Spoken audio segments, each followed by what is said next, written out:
There were parts of Birkenau that most never saw, not because they were hidden behind walls,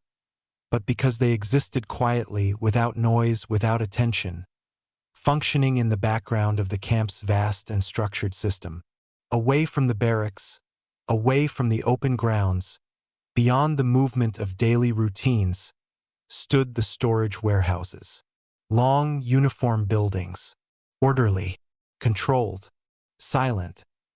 From the outside, they appeared like any other structure within the camp, simple in design, aligned with the same rigid organization that defined everything else. But inside, these spaces served a different purpose. They were not places of movement or interaction. They were places where items were collected, sorted, and stored systematically, consistently,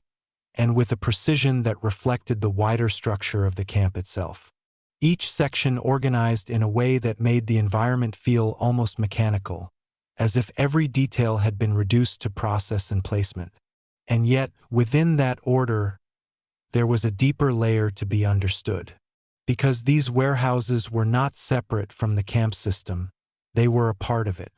A space where the structure of Birkenau extended beyond movement.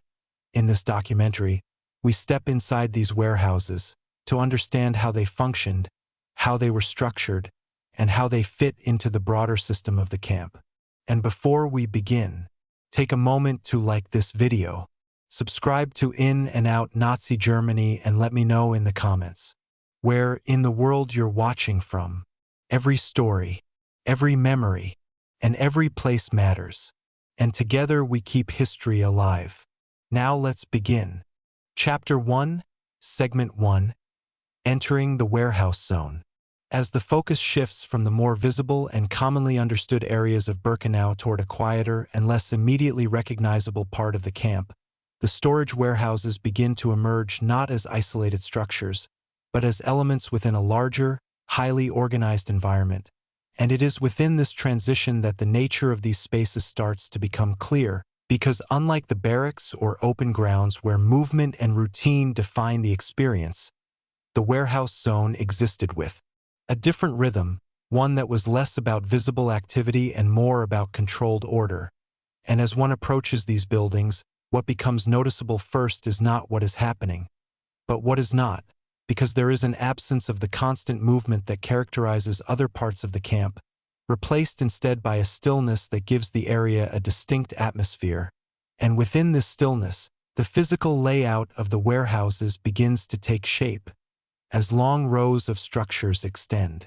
across the ground, aligned with a precision that reflects the broader design of Birkenau itself. And each building appears similar in form, constructed in a way that emphasizes uniformity over variation,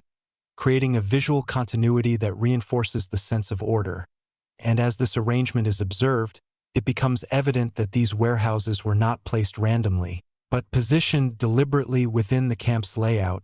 integrated into its system in a way that allowed them to function as part of a larger network. And as one moves closer, the scale of these structures becomes more apparent, as their length and repetition create a sense of extension that contrasts with the more compact nature of other buildings within the camp. And this extension contributes to the perception of the warehouse zone as a space that operates on a different level, one that is defined not by individual interactions, but by the accumulation and organization of materials within a structured environment. And as the exterior of the buildings comes into clearer view, the simplicity of their design stands out, with minimal features and a focus on function rather than appearance. And this simplicity further reinforces the idea that these spaces were intended to serve a specific role within the system, one that required consistency and efficiency rather than variation or complexity. And as the observer takes in the details of the surroundings, from the alignment of the buildings to the pathways that run between them, it becomes clear that the warehouse zone was designed with a purpose that extends beyond the immediate, creating a space where the organization of items could take place in a controlled and systematic manner. And as this understanding begins to develop, it provides a foundation for exploring how these warehouses functioned within the broader context of the camp, showing how they were connected to other areas through the movement of materials and the processes that governed Their use, and as we consider how this space differs from the more familiar parts of Birkenau, it becomes evident that the warehouse zone represents a different aspect of the camp's operation, one that is less visible but equally structured, and as this distinction becomes clearer, it highlights the importance of examining these spaces not in isolation, but as part of a larger system that relied on both movement and stillness, interaction and storage, to maintain its overall organization. And, as this perspective continues to unfold, it reveals how the experience of entering the warehouse zone is not defined by immediate activity, but by the gradual recognition of its structure, its purpose, and its place within the broader environment of Birkenau, offering a deeper insight into how the camp functioned as a whole and how each of its parts contributed to the system that defined it. As the movement into the warehouse zone continues, the experience becomes increasingly shaped by the spatial relationships between the buildings, pathways, and open areas that define this part of Birkenau. And it is within these relationships that the organization of the space reveals itself more fully, because the arrangement of the warehouses is not only about their individual structure, but about how they connect to one another, creating a network that supports the processes taking place within them. And as one moves between these buildings, the repetition of form becomes more pronounced, with each structure mirroring the next in a way that creates a sense of continuity across the entire area. And this continuity contributes to the perception of the warehouse zone as a unified space, where the boundaries between individual buildings are less distinct than the overall pattern they form together. And as this pattern is observed, it becomes clear that the design of the area was intended to facilitate movement and organization, allowing for materials to be transported, sorted, and stored with a level of efficiency that reflects the broader system of the camp. And within this design, the pathways between the buildings play a crucial role, providing routes through which items could be moved while maintaining the order of the environment. And as these pathways are followed, they create a sense of direction and flow that contrasts with the stillness of the buildings themselves, highlighting the interplay between movement and storage that defines the warehouse zone. And as this interplay becomes more apparent, it reveals how the space was structured to balance these two elements, ensuring that the process of handling materials could take place without disrupting the overall organization of the area. And as we consider how this structure influences perception, it becomes evident that the repetition and alignment of the warehouses create a visual rhythm that shapes the way the space is experienced, guiding the observer's attention along the lines of the buildings and pathways, and reinforcing the sense of order that defines the environment.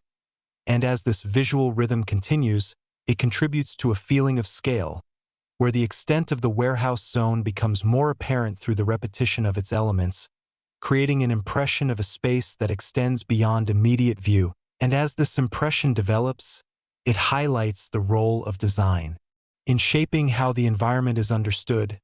demonstrating how the arrangement of structures can influence perception and create a sense of coherence within a complex system. And as we reflect on this aspect of the warehouse zone, it becomes clear that its organization is not only functional but also perceptual, shaping the way individuals experience the space through its patterns, its alignment, and its continuity. And as this understanding deepens, it provides a framework for exploring what takes place within these buildings, showing how their external structure supports the processes that occur inside, and how the design of the area as a whole contributes to the broader system of Birkenau. And as this exploration continues, it reveals the importance of considering both the physical and spatial aspects of the warehouse zone, recognizing that its function is defined not only by what is stored within it, but by how it is arranged and connected within the larger environment. And as this perspective unfolds, it offers a deeper insight into the nature of these spaces, showing how they operate as part of a system that extends beyond individual buildings and into the overall structure of the camp, and how the experience of moving through this area provides a unique view of Birkenau, one that emphasizes order, repetition, and the quiet presence of a space designed for organization rather than interaction.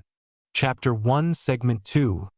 Stepping Inside the Warehouses. As the perspective moves from the exterior arrangement of the warehouse zone into the interior of one of these structures, the transition is not marked by a sudden shift,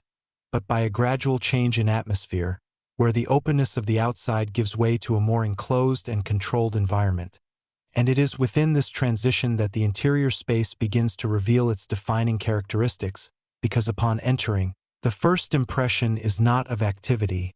but of stillness shaped by structure, as the interior is organized in a way that emphasizes order over movement, and as the eyes adjust to the lighting, which is often subdued and filtered through limited openings, the scale of the interior becomes more apparent, with long stretches of space extending across the length of the building, creating a sense of depth that mirrors the external repetition of the warehouses themselves, and within this depth, rows begin to form, not of people or motion, but of objects carefully arranged in a manner that reflects a systematic approach to organization, and as one observes these rows, it becomes clear that their placement is not arbitrary, but follows a pattern that allows for both visibility and accessibility, ensuring that each section of the warehouse is integrated into a larger structure of order. And as this pattern continues throughout the interior, it creates a visual rhythm that guides the observer's attention from one area to another, reinforcing the sense that the space is designed to function as a cohesive whole. And as we consider how this organization shapes the experience of the environment, it becomes evident that the repetition of arrangement contributes to a perception of uniformity, where the individuality of each item is secondary to its place within the system, and as this perception develops, it highlights the purpose of the warehouse as a space where materials are not simply stored, but categorized and integrated into a broader framework. And within this framework, the interior becomes a reflection of the camp's overall structure, where order and consistency are central to its operation, and as one moves further into the space, the details of the environment begin to emerge, from the texture of the floors to the alignment of the storage areas, each element contributing to the overall sense of organization, and as these details are observed, they reveal the level of precision involved in maintaining the space, showing how the interior is structured to support the processes that take place within it. And as this understanding deepens, it provides insight into how the warehouses functioned as part of the larger system of Birkenau, connecting the act of storage to the broader network of movement and organization that defined the camp. And as we reflect on this interior environment, it becomes clear that stepping inside the warehouse is not simply an act of entering a building, but an engagement with a space that embodies the principles of order, repetition, and structure, offering a perspective that complements and expands upon the understanding of the camp as a whole. And as this perspective continues to unfold, it reveals how the interior of the warehouses serves as a microcosm of the larger system, where each element is arranged with intention, and where the experience of the space is shaped by the interaction between structure and perception, creating an environment that is both functional and reflective of the broader design of Birkenau.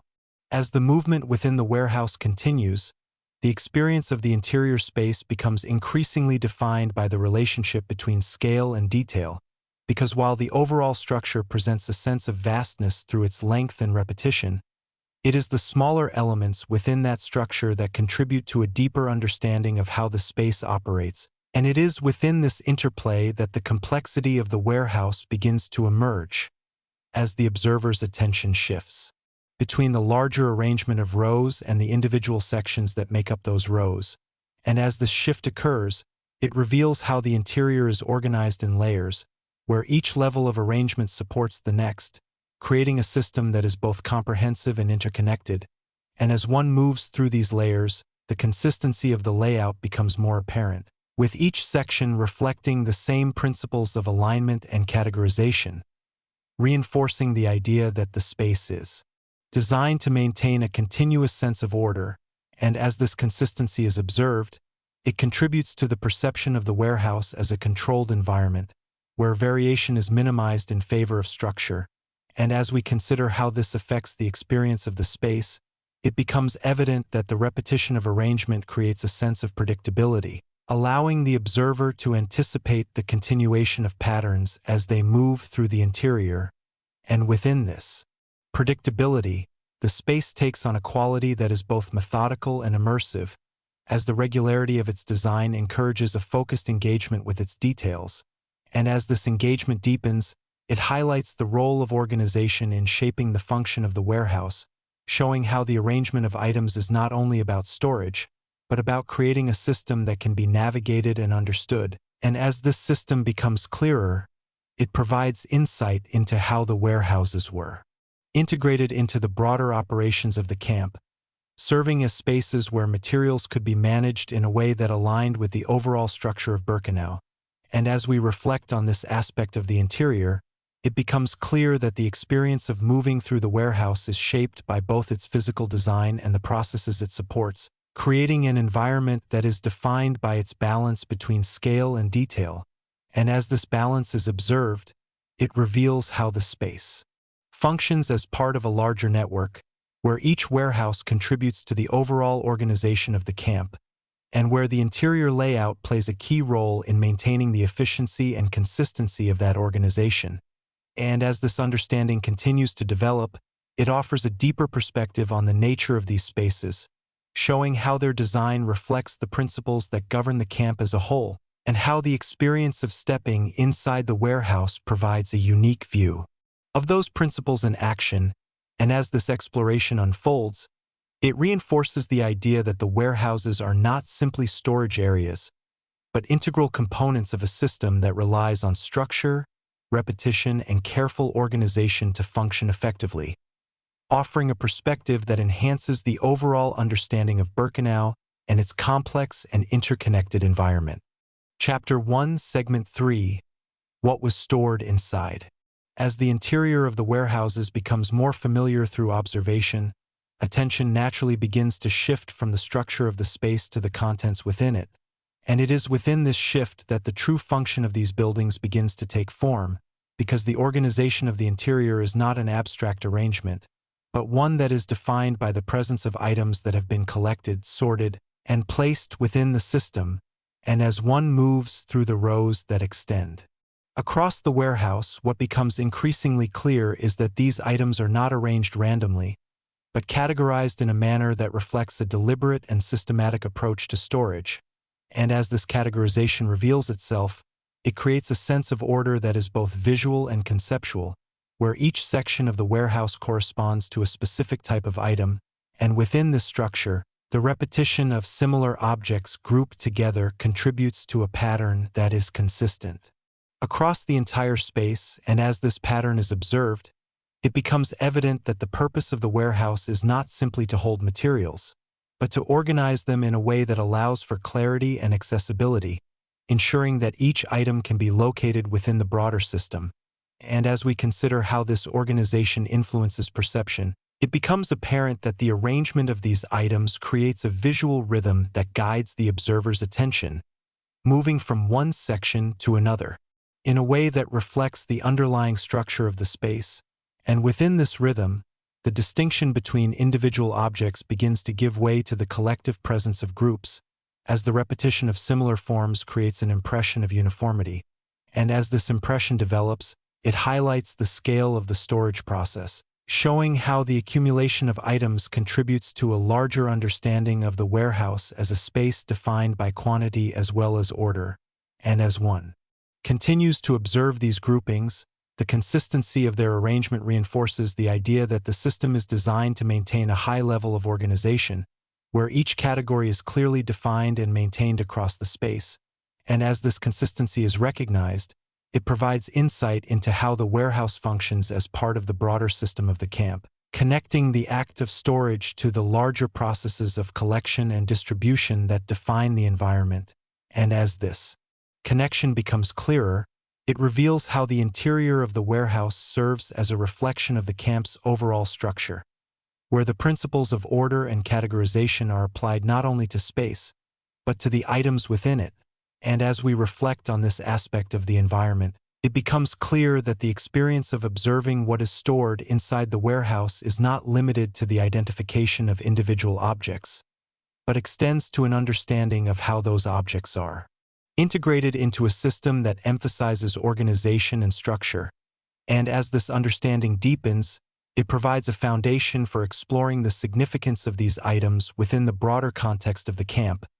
showing how their presence contributes to the overall function of the warehouse, and how their arrangement reflects the principles that govern the environment as a whole. And as this perspective continues to unfold, it offers a deeper insight into the role of these spaces within Birkenau, demonstrating how the act of storage is not an isolated process, but one that is closely connected to the broader system, shaping both the physical and perceptual experience of the environment. As the observation of the warehouse contents continues, the experience becomes increasingly defined by the relationship between categorization and scale,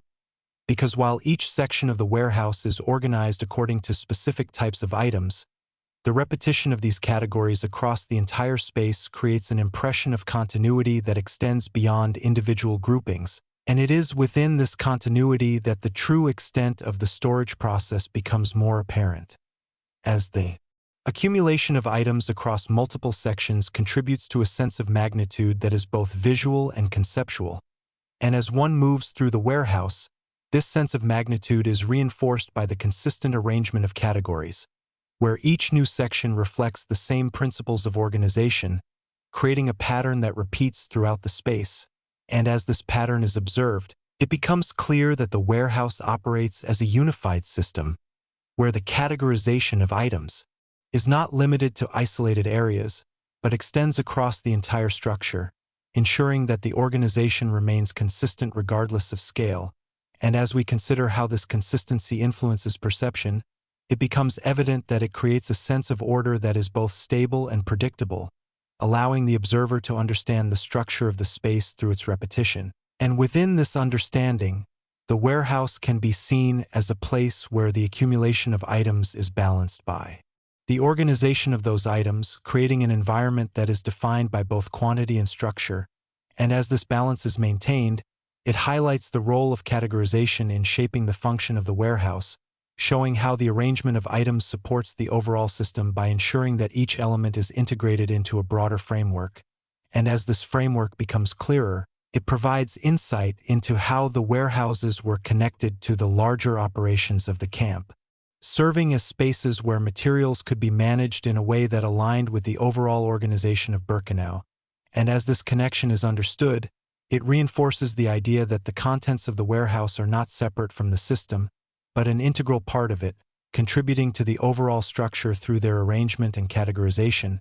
And as we reflect on this aspect of the environment, it becomes clear that the experience of observing what is stored inside the warehouse is not only about the items themselves, but about the system that organizes them, showing how the principles of order and repetition are applied to both space and content, creating a cohesive and structured environment that reflects the broader design of the camp. And as this understanding continues to develop, it offers a deeper perspective on the nature of these spaces, demonstrating how the warehouse functions as a component of a larger system, where the organization of items contributes to the overall coherence of the environment, and how the experience of moving through this space provides a unique insight into the processes that define Birkenau, revealing how the act of storage is integrated into a broader framework of structure and organization. And as this exploration unfolds, it reinforces the idea that the warehouses are not simply places where items are kept, but environments where the principles of the camp are expressed through the careful arrangement and categorization of their contents, offering a perspective that enhances the overall understanding of the system and its operation. Chapter 2, Segment 1. The Arrival of Items. As the focus shifts from the interior organization of the warehouses to the processes that brought items into these spaces, a new dimension of the system begins to emerge, one that is defined not by stillness, but by movement, because while the warehouses themselves appear quiet and controlled, they are part of a larger network in which materials are continuously transferred from one area to another, and it is within this network that the role of the warehouses becomes more fully understood, as they function as points of arrival within a structured flow. And as we consider how items reach these buildings, it becomes clear that their movement was not random or unregulated, but followed a sequence that aligned with the broader organization of Birkenau, beginning with the arrival of transports at the camp, where materials were brought in alongside people, creating a connection between different aspects of the system that extended beyond the immediate environment of the warehouses. And, as these transports reached the camp, the process of handling items began, with objects being gathered and directed toward specific areas according to established procedures. And it is within this initial stage that the transition from movement to storage begins, as items are separated from their point of arrival and prepared for transfer into the warehouse zone. And as this preparation takes place, it introduces a level of structure that reflects the broader system, ensuring that each item is accounted for and directed along a defined path. And as one follows this path, the movement of materials becomes more apparent, with items being carried, transported, or moved along routes that connect the arrival points to the warehouses, creating a network of movement that is integrated into the overall layout of the camp. And within this network, the pathways between spaces play a crucial role, guiding the flow of materials in a way that maintains order and consistency. And as this flow continues, it contributes to a rhythm that contrasts with the stillness of the warehouses themselves, highlighting the interplay between movement and storage that defines the system. And as we observe this interplay, it becomes evident that the warehouses are not isolated destinations, but part of a continuous process in which materials are transferred, organized, and integrated into a larger framework. And as this understanding develops, it provides insight into how the system operates as a whole, showing how each stage of the process is connected to the next, and how the movement of items into the warehouses is coordinated in a way that reflects the principles of structure and efficiency that define the camp. And as we reflect on this aspect of the environment, it becomes clear that the arrival of items is not simply a logistical step, but a key component of the system, shaping how the warehouses function and how they are integrated into the broader operations of Birkenau. And as this perspective continues to unfold, it reveals how the process of bringing items into the warehouses is both organized and purposeful, contributing to the overall coherence of the environment and providing a foundation for understanding the role of these spaces within the camp. As the movement of items toward the warehouses continues to be examined, the process reveals additional layers of organization that further illustrate how the system was structured to manage the flow of materials with precision and consistency. Because beyond the initial stages of collection and transport, there exists a series of intermediate steps that ensure items are directed to the appropriate locations within the warehouse zone. And it is within these steps that the complexity of the system becomes more apparent, as each phase of movement is coordinated in a way that aligns with the overall design of the camp. And as one follows the progression of items from their point of arrival to their final placement within the warehouses, it becomes clear that the process is defined by a sequence of actions that are both interconnected and dependent on one another, creating a continuous flow that supports the operation of the system. And as this flow is observed, it highlights the role of organization in maintaining the efficiency of the process, with each stage contributing to the overall structure by ensuring that materials are handled in a consistent and predictable manner. And within this structure, the individuals involved in the movement of items play a role that is integrated into the broader system, as their actions are guided by the established procedures that define how materials are to be managed. And as this guidance is followed, it contributes to the continuity of the process, ensuring that the movement of items remains aligned with the principles of order and categorization that define the warehouse environment. And as we consider how this continuity influences perception, it becomes evident that it creates a sense of cohesion within the system, where each stage of the process is connected to the next in a way that reinforces the overall organization of the camp. And as this cohesion develops, it provides a framework through which the movement of items can be understood as part of a larger network, rather than as isolated actions. And within this framework, the warehouses function as key nodes where the flow of materials is directed and consolidated, allowing for the transition from movement to storage to take place in a controlled and systematic manner. And as this transition occurs, it highlights the importance of coordination in maintaining the structure of the system,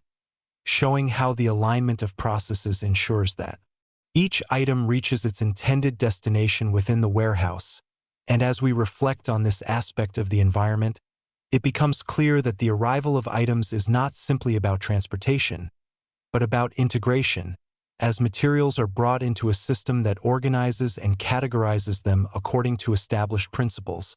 And as this understanding deepens, it reveals how the process of moving items into the warehouses contributes to the overall function of Birkenau, demonstrating how the interplay between movement and organization shapes the experience of the environment, and how each stage of the process is essential to maintaining the coherence of the system. And as this exploration continues, it offers a deeper insight into how the warehouses are connected to the broader operations of the camp, showing how the arrival of items is part of a continuous cycle that defines the structure and function of these spaces, and how this cycle contributes to a comprehensive understanding of the environment as a whole. Chapter 2, Segment 2, Sorting and Processing Inside. As the movement of items from the arrival points into the warehouse zone transitions into the interior of the buildings, the process begins to shift from transport to organization, and it is within this shift that the structured nature of the system becomes most clearly visible, because once items enter the warehouse space, they are no longer part of a flow defined by movement alone, but are integrated into a process that emphasizes sorting, categorization, and placement. And as one observes this stage of the system, it becomes apparent that the interior of the warehouse is designed not only to store items, but to facilitate the transformation of incoming materials into organized groups. And this transformation begins with an initial stage of separation, where items are directed into different sections based on their type, creating a foundation for further categorization. And as this separation takes place, it introduces a level of structure that aligns with the broader organization of the warehouse, ensuring that each item is placed within a context that allows for clarity and consistency. And as the process continues, the act of sorting becomes more refined, with items being grouped according to increasingly specific criteria, and it is within this refinement that the system reveals its complexity, as each stage builds upon the previous one, creating a layered approach to organization that allows for a high degree of precision. And as one moves through the warehouse, observing the progression of this process, it becomes clear that the sorting is not carried out in isolation, but as part of a coordinated effort that involves multiple stages and areas within the space.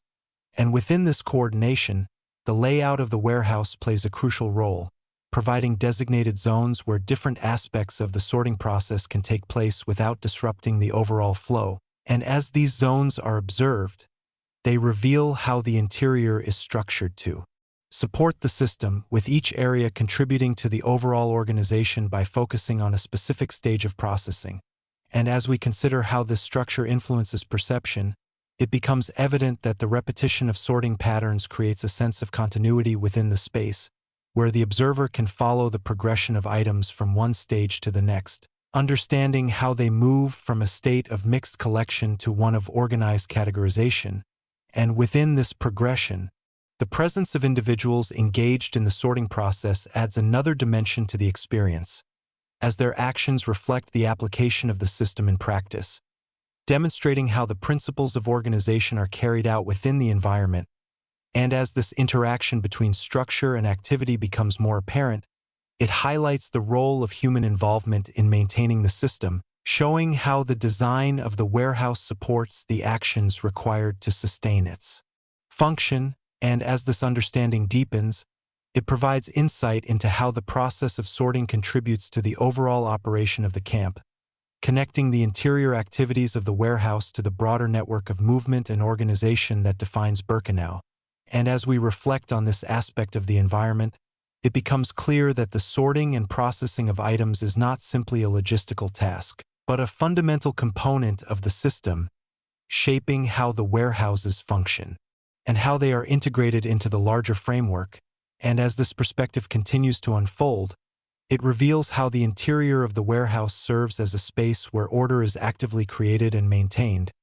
offering a deeper understanding of how the camp operates through a combination of structure, process, and coordination. As the process of sorting within the warehouse continues, the experience becomes increasingly defined by the interplay between precision and repetition, because while each stage of sorting requires attention to detail and the application of specific criteria, It is the repetition of these actions across the space that ensures the consistency and stability of the system, and it is within this interplay that the effectiveness of the warehouse as an organized environment becomes most apparent. As the repeated application of sorting principles creates a pattern that extends throughout the interior, reinforcing the sense of order that defines the space. And as one observes this pattern, it becomes clear that the process is designed to minimize variation, ensuring that each item is handled in a manner that aligns with the established structure. And as this alignment is maintained, it contributes to the overall coherence of the system, allowing for a seamless transition from one stage of processing to the next. And within this coherence, the role of categorization becomes even more pronounced, as items are not only grouped according to type, but also arranged in a way that reflects their position within the broader system, creating a hierarchy of organization that supports both storage and retrieval. And as this hierarchy is observed, it reveals how the warehouse functions as a dynamic space, where the process of sorting is continuously shaping the arrangement of items, ensuring that the organization remains consistent even as new materials are introduced. And as we consider how this dynamic influences perception, it becomes evident that the repetition of sorting actions creates a rhythm within the space, one that is defined by the steady progression of items through different stages of processing. And within this rhythm, the observer is able to perceive the structure of the system through its movement, understanding how each action contributes to the overall organization of the warehouse. And as this understanding develops, it highlights the importance of coordination in maintaining the system, showing how the interaction between different stages of sorting ensures that the process operates smoothly and efficiently. And as this coordination is observed, it provides insight into how the warehouse is integrated into the broader operations of Birkenau, connecting the interior processes to the larger network of movement and organization that defines the camp. And as we reflect on this aspect of the environment, it becomes clear that the sorting and processing of items is not only about creating order, but about sustaining it, ensuring that the warehouse remains a structured and functional space within the system. And as this perspective continues to unfold, it offers a deeper understanding of how the principles of organization are applied within the warehouse, demonstrating how the combination of precision, repetition, and coordination contributes to the overall coherence of the environment, and how the experience of observing this process provides a unique insight into the operation of Birkenau as a whole, revealing how the act of sorting is an essential part of a larger system that relies on structure and consistency to function effectively. Chapter 2, Segment 3, Connection to the Larger System. As the internal processes of sorting and organization within the warehouses become more clearly understood, the perspective begins to expand outward once again, revealing how these spaces were not isolated units, but integral components of a much larger system that defined the operation of Birkenau as a whole. And it is within this expanded view that the true role of the warehouses comes into focus, because while their interiors are characterized by order, categorization, and stillness, their function is deeply connected to the movement, structure, and routines that exist beyond their walls. And as one considers the relationship between the warehouses and the rest of the camp, it becomes evident that these buildings serve as points of convergence, where materials from different areas are brought together and integrated into a centralized process. And as this convergence takes place, it creates a link between the various parts of the camp, connecting the arrival zones, the pathways, and the interior storage spaces into a unified network. And within this network, the warehouses function as nodes that receive, organize, and hold materials, ensuring that the flow of items is aligned with the broader structure of the system. And as this alignment is observed, it highlights the importance of coordination in maintaining the coherence of the camp, showing how each part of the system depends on the others to function effectively. And as we follow the pathways that connect the warehouses to other areas, it becomes clear that these routes are not merely physical connections, but channels through which the system operates, guiding the movement of materials in a way that reflects the organization of the environment. And as this guidance is maintained, it contributes to a sense of continuity within the system, where the transition from one space to another is seamless and consistent. And as this continuity develops, It reinforces the idea that the warehouses are not separate from the daily operations of the camp, but deeply embedded within them, influencing how materials are handled and how the system functions as a whole. And as we consider how this integration shapes perception, it becomes evident that the presence of the warehouses adds a layer of complexity to the understanding of Birkenau, showing how the visible aspects of the camp are supported by processes that take place within these quieter spaces. And as this understanding deepens, it reveals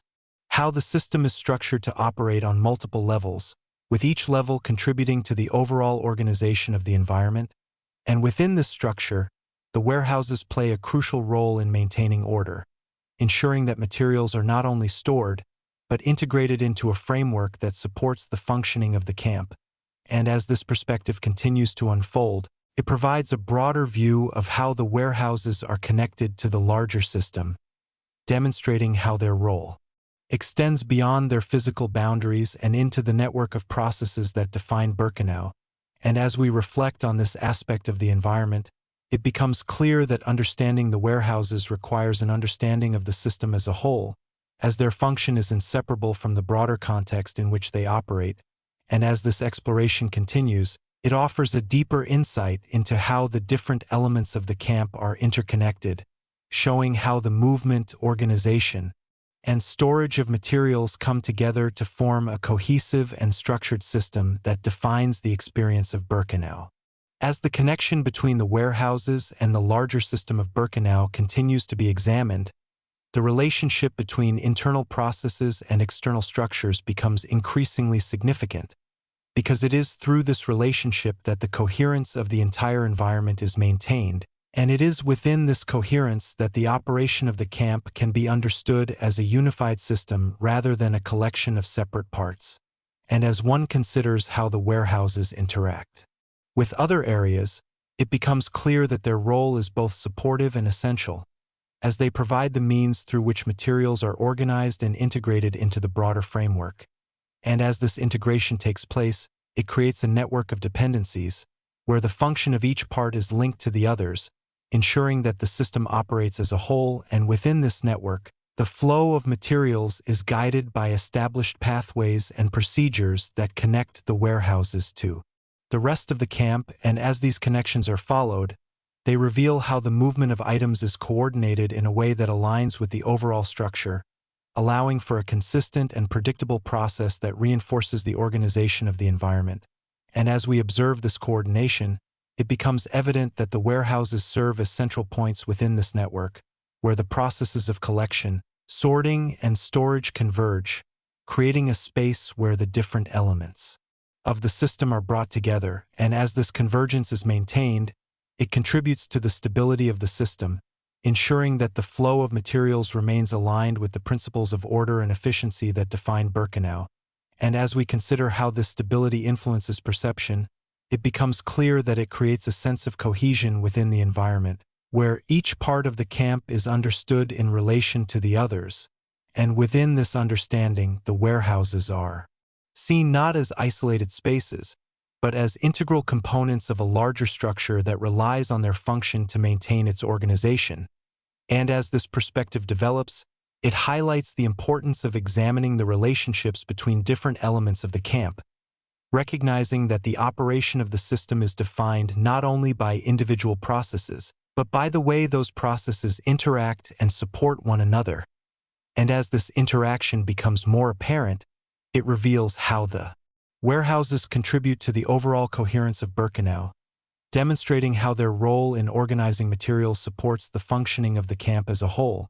And as we reflect on this aspect of the environment, it becomes clear that the connection between the warehouses and the larger system is essential to understanding how the camp operates, as it shows how the processes that take place within these buildings are linked to the broader network of movement and organization that defines the environment. And as this understanding deepens, it offers a more comprehensive view of Birkenau, demonstrating how the integration of different spaces and processes creates a unified system that shapes both the physical and perceptual experience of the camp. And as this exploration continues, it provides a deeper insight into how the warehouses function as part of this system, showing how their connection to the larger structure contributes to the overall organization and coherence of the environment, and how the experience of observing these connections offers a unique perspective on the complexity and integration of Birkenau as a whole. Chapter 3, Segment 1, The People Inside the Warehouses. As the focus shifts from the structures and processes of the warehouses to the individuals present within these spaces, a new dimension of the environment begins to emerge, one that connects the physical organization of the system with the human presence that operated within it. Because while the warehouses themselves are defined by order, categorization, and repetition, it is through the actions of those inside that these principles are maintained, and it is within this interaction between structure and presence that the experience of the space becomes more fully understood. And as one observes the interior of the warehouse, the presence of individuals is not immediately defined by movement or conversation, but by a quiet engagement with the tasks at hand, where actions are carried out in a manner that aligns with the overall rhythm of the environment. And within this rhythm, the individuals appear as part of the system itself, their movements integrated into the patterns of sorting and organization that define the space. And as this integration becomes more apparent, it highlights how the design of the warehouse influences behavior, guiding actions in a way that supports the structure of the environment. And as we consider how these individuals move within the space, it becomes evident that their paths often follow the arrangement of the interior, moving along the rows and sections that define the layout. And as this movement is observed, it reinforces the sense of order that characterizes the warehouse, showing how the human presence contributes to the maintenance of the system. And as this contribution continues, it creates a dynamic in which the structure of the environment and the actions of individuals are closely connected, each influencing the other in a way that ensures the continuity of the process. And as we reflect on this relationship, it becomes clear that the individuals within the warehouse are not separate from the system, but are part of its operation, their roles defined by the tasks they perform and the spaces they occupy. And as this understanding develops, it provides insight into how the warehouse functions as a coordinated environment, where each action contributes to the overall organization, and where the presence of individuals is integrated into the broader framework of the camp. And as one continues to observe the interactions within the space, the consistency of these actions becomes more apparent, with similar movements and tasks repeated across different sections of the warehouse, creating a pattern that reflects the underlying structure of the system. And as this pattern is maintained, it contributes to a sense of continuity that defines the experience of the environment, showing how the repetition of actions supports the organization of the space. And as we consider how this repetition influences perception, it becomes evident that it creates a rhythm within the warehouse, one that is defined by steady and consistent activity. And within this rhythm, the individuals appear as part of a larger process, their presence contributing to the overall coherence of the environment. And as this perspective deepens, it reveals how the human element within the warehouse is both active and integrated,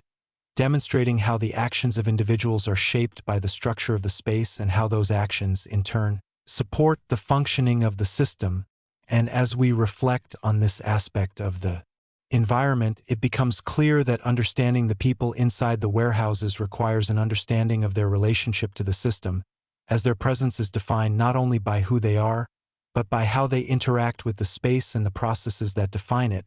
And as this exploration continues, it offers a deeper insight into how the human presence contributes to the overall operation of the warehouses, showing how the interaction between individuals and structure creates a cohesive environment that reflects the broader organization of Birkenau.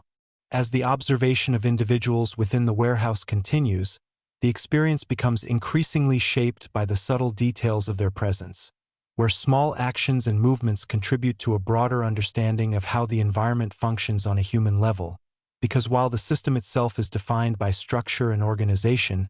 it is through these individual actions that the system is sustained, and it is within this sustained activity that the connection between the human and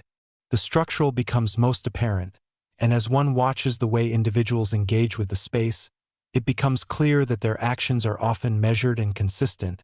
reflecting the repetitive nature of the tasks they perform. And as this repetition continues, it creates a sense of continuity that aligns with the overall rhythm of the warehouse, reinforcing the idea that the environment operates through patterns that are both structural and behavioral,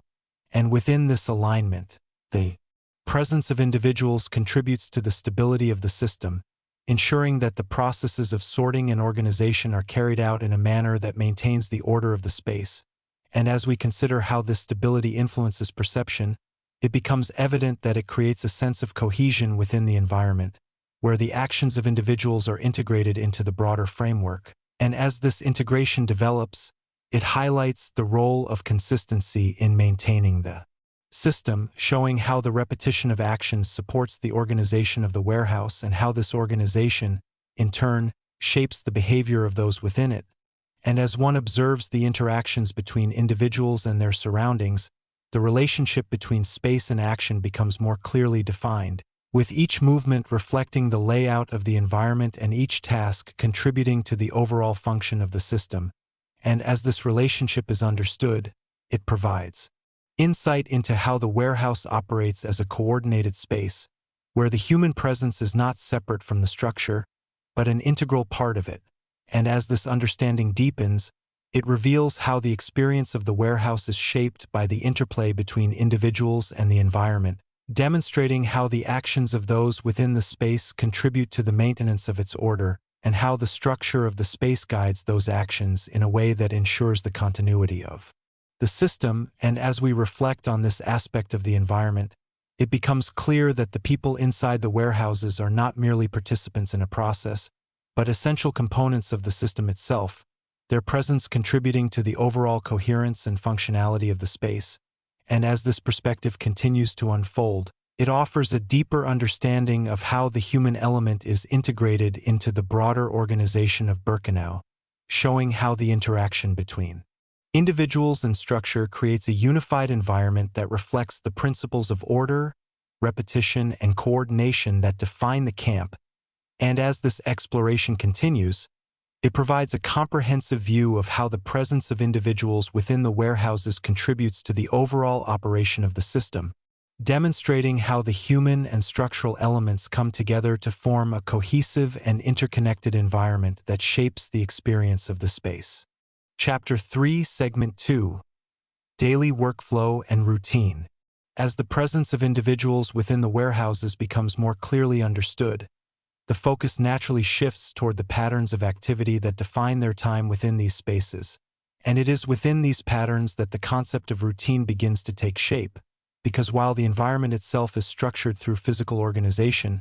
it is the repetition of daily actions that sustains that structure over time. And as one observes the warehouse across different moments, a sense of rhythm begins to emerge, where tasks are carried out in sequences that repeat with consistency, creating a framework through which the system operates. And within this framework, the day is not defined by unpredictability, but by a series of actions that follow a recognizable order. And as these actions unfold, they reveal how the workflow of the warehouse is organized into stages, each contributing to the overall process of sorting, categorizing, and storing items. And as individuals move through these stages, their actions reflect the design of the space, following the layout of rows and sections that guide their movement. And as this movement is repeated over time, it creates a pattern that becomes familiar within the environment, reinforcing the sense of continuity that defines the warehouse. And as we consider how this repetition influences perception, it becomes evident that it creates a sense of stability within the space, where the predictability of routine allows for an understanding of how the system functions. And within this understanding, the workflow can be seen as a cycle, where each stage leads to the next in a manner that maintains the overall organization of the warehouse. And as the cycle continues, it contributes to the efficiency of the system, ensuring that tasks are carried out in a consistent and coordinated manner. And as one observes the progression of a typical sequence of actions, it becomes clear that the workflow is designed to minimize disruption, with each task integrated into the broader structure in a way that supports the continuity of the process. And as this integration is maintained, it highlights the relationship between routine and structure, showing how the repetition of actions reinforces the organization of the environment. And as we reflect on this relationship, it becomes clear that the daily workflow within the warehouse is not only about completing tasks, but about sustaining the system itself, ensuring that the principles of order and categorization are upheld through consistent activity. And as this perspective deepens, it provides insight into how the experience of time within the warehouse is shaped by routine, where the repetition of actions creates a sense of continuity that defines the day. And as this continuity develops, it allows individuals to navigate the space with a level of familiarity that aligns with the structure of the environment. And as this familiarity grows, it reinforces the idea that the warehouse operates as a controlled system, where the predictability of routine contributes to the overall coherence of the space. And as this understanding continues to unfold, it reveals how the daily workflow within the warehouse is an essential component of its function, shaping both the physical and perceptual experience of the environment, and providing a deeper understanding of how the system is maintained through the consistent repetition of actions over time. As the daily workflow within the warehouses continues to be observed, the structure of routine becomes even more defined through the subtle variations that occur within its repetition. Because while the overall pattern of activity remains consistent, each sequence of actions is influenced by the specific conditions of the moment, creating a dynamic in which stability and variation coexist within the same framework. And it is within this dynamic that the complexity of the workflow becomes more apparent as individuals adapt their actions to the needs of each stage while still maintaining alignment with the broader structure. And as this adaptation takes place, it highlights the flexibility within the system, showing how the design of the warehouse allows for adjustments without disrupting the overall order. And as one observes these adjustments, it becomes clear that the routine is not rigid in every detail, but structured in a way that accommodates variation while preserving consistency. And as we consider how this balance influences perception, it becomes evident that it creates a sense of continuity that is both stable and responsive, allowing the workflow to maintain its rhythm even as conditions change. And within this rhythm, the interaction between individuals and their tasks becomes more nuanced, as each action is shaped by both the structure of the system and the immediate requirements of the process. And as this interaction develops, it contributes to a deeper understanding of how the workflow operates, demonstrating how the repetition of actions is supported by an underlying flexibility that ensures the system remains functional. And as we reflect on this aspect of the environment, it becomes clear that the daily routine within the warehouse is not simply a sequence of repeated tasks, but a coordinated process that integrates both consistency and adaptation, creating a system that is capable of sustaining itself over time. And as this perspective deepens, it reveals how the experience of the warehouse is shaped by this balance, where the predictability of routine provides a sense of order, while the presence of variation allows for the system to respond to changing conditions. And as one continues to observe the flow of activity within the space, the connection between different stages of the workflow becomes more apparent, showing how each action contributes to the overall process and how the coordination between stages ensures that the system operates smoothly. And as this coordination is maintained, it reinforces the idea that the warehouse functions as a unified environment, where the actions of individuals are integrated into a larger framework that supports the organization of the space. And as we consider how this integration shapes the experience of the environment, it becomes evident that the daily workflow is not only a reflection of the system, but a means through which the system is sustained, demonstrating how the consistent repetition of actions, combined with the ability to adapt, creates a dynamic and cohesive environment that defines the operation of the warehouses. And as this exploration continues, it offers a deeper insight into how the interplay between routine and variation contributes to the overall understanding of the warehouse as a space that is both structured and responsive, providing a comprehensive view of how the daily workflow supports the broader system of Birkenau. Chapter 3, Segment 3. The experience of time inside. As the routines and daily workflows within the warehouses become more clearly defined, the focus naturally begins to shift toward how time itself was experienced within these spaces, because within an environment shaped by repetition, structure, and controlled movement, time does not always follow a linear or easily perceived progression. And it is within this unique relationship between routine and perception that the experience of time inside the warehouses begins to take form, as the repetition of tasks creates a rhythm that can both define and obscure the passage of time, and as individuals engage in the same sequences of actions over extended periods, the distinction between one moment and the next can become less pronounced, blending into a continuous flow that is shaped more by activity than by measurable intervals. And as this flow develops, it creates a sense of continuity within the environment, where the progression of time is experienced not as a series of separate events, but as an ongoing pattern of repetition. And within this pattern, the structure of the warehouse plays a significant role, as the consistent arrangement of space and tasks reinforces the perception of stability, creating an environment where change is subtle and gradual rather than immediate and noticeable. And as one observes the interaction between routine and perception, it becomes clear that the experience of time is closely linked to the predictability of the environment, where the repetition of actions provides a framework through which time is understood,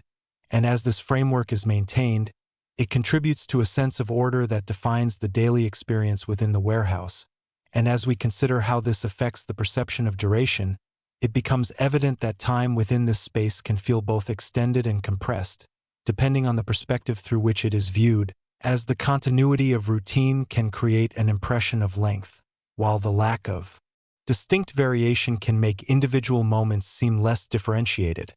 And as this dual perception develops, it highlights the complexity of experiencing time within a structured environment, showing how the interplay between repetition and awareness shapes the way time is perceived. And as this understanding deepens, it reveals how the warehouse functions not only as a physical space, but as an environment that influences perception, where the design of routines and the arrangement of tasks contribute to the way individuals experience the passage of time. And as one continues to observe the patterns within the warehouse, the connection between activity and temporal perception becomes more apparent, demonstrating how the rhythm of tasks defines the sense of progression, and how the consistency of this rhythm creates a form of continuity that shapes the overall experience. And as we reflect on this aspect of the environment, it becomes clear that the experience of time within the warehouses is not solely determined by external measures,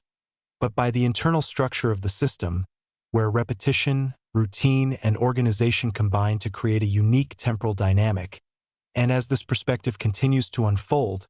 it offers a deeper insight into how individuals navigate and interpret their experience within such an environment, showing how the perception of time is shaped by the interaction between structure and awareness, and how this interaction contributes to the broader understanding of the warehouse as a space defined not only by its physical characteristics, but by the experiences it creates. As the perception of time within the warehouses continues to be explored, the relationship between routine and awareness becomes increasingly significant, because it is through this relationship that individuals come to understand and interpret the progression of their experience. And it is within this interpretation that the complexity of time as a concept within the warehouse environment becomes more fully realized, as the repetitive nature of tasks creates a framework that both stabilizes and influences perception, and as individuals move through the same sequences of actions day after day, the familiarity of these routines can create a sense of continuity that extends across multiple moments, linking them together into a cohesive experience that is defined by pattern rather than variation. And as this cohesion develops, it contributes to a perception of time that is shaped by the consistency of the environment, where the repetition of tasks provides a reference point for understanding the passage of time, and as this reference point is maintained, it allows individuals to navigate the environment with a sense of predictability, understanding how each stage of the workflow fits into the broader sequence of events. And as we consider how this predictability influences awareness, it becomes evident that it creates a form of temporal structure within the space, where time is experienced through the rhythm of activity rather than through external markers. And within this structure, the distinction between different moments can become less defined, as the continuity of routine creates a sense of uniformity that blends individual experiences into a larger pattern. And as this blending occurs, it highlights the role of perception in shaping how time is understood, demonstrating how the same environment can create different temporal experiences depending on the way it is engaged with. And as this understanding deepens, it reveals how the warehouse operates as an environment that not only organizes physical space, but also influences the way time is experienced within that space, creating a dynamic in which structure and perception are closely interconnected. And as one continues to observe this dynamic, the interplay between repetition and awareness becomes more apparent, showing how the consistency of routine provides a foundation for understanding time, while the awareness of that routine allows individuals to interpret their experience within the broader context of the system. And as this interplay develops, it contributes to a more nuanced understanding of how time functions within the warehouse, demonstrating how it is both shaped by and reflective of the environment in which it is experienced. And as we reflect on this aspect of the narrative, it becomes clear that the experience of time within the warehouses is an essential component of understanding the environment as a whole, as it provides insight into how individuals interact with the system on a perceptual level, and how the structure of the space influences not only their actions, but their awareness of those actions over time. And as this exploration continues, it offers a deeper perspective on the relationship between environment and perception, showing how the design of a space can shape the way time is experienced and understood, and how this understanding contributes to the broader narrative of the warehouses as integral components of Birkenau, where the interaction between structure, routine, and perception creates a unique and complex experience that defines the operation of the space. Chapter 4, Segment 1. The Meaning of Accumulation. As the focus moves beyond the processes, routines, and individual experiences within the warehouses, the perspective begins to shift toward a broader understanding of what these spaces represent within the system of Birkenau. And it is within this shift that the concept of accumulation begins to take form, because while the warehouses are defined by their physical structure and organizational processes, their deeper significance emerges through the presence of the items they contain and the way those items are gathered, arranged, and sustained within the environment. And as one reflects on the interior of these spaces, the sheer repetition of categorized objects creates a sense that extends beyond individual items, forming a collective presence that defines the atmosphere of the warehouse. And as this collective presence becomes more apparent, it reveals how accumulation itself becomes a defining characteristic of the space, shaping both its physical appearance and its perceptual impact. And as we consider how this accumulation influences the experience of the environment, it becomes evident that it creates a sense of scale that is not immediately measurable, but deeply felt, where the repetition of similar objects across rows and sections contributes to an impression of continuity that extends beyond the visible.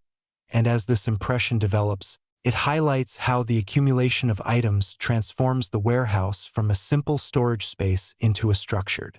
environment where quantity and organization intersect. And within this intersection, the presence of items takes on a significance that is connected to the broader system, as each object becomes part of a larger pattern that reflects the processes through which it arrived and was integrated into the space.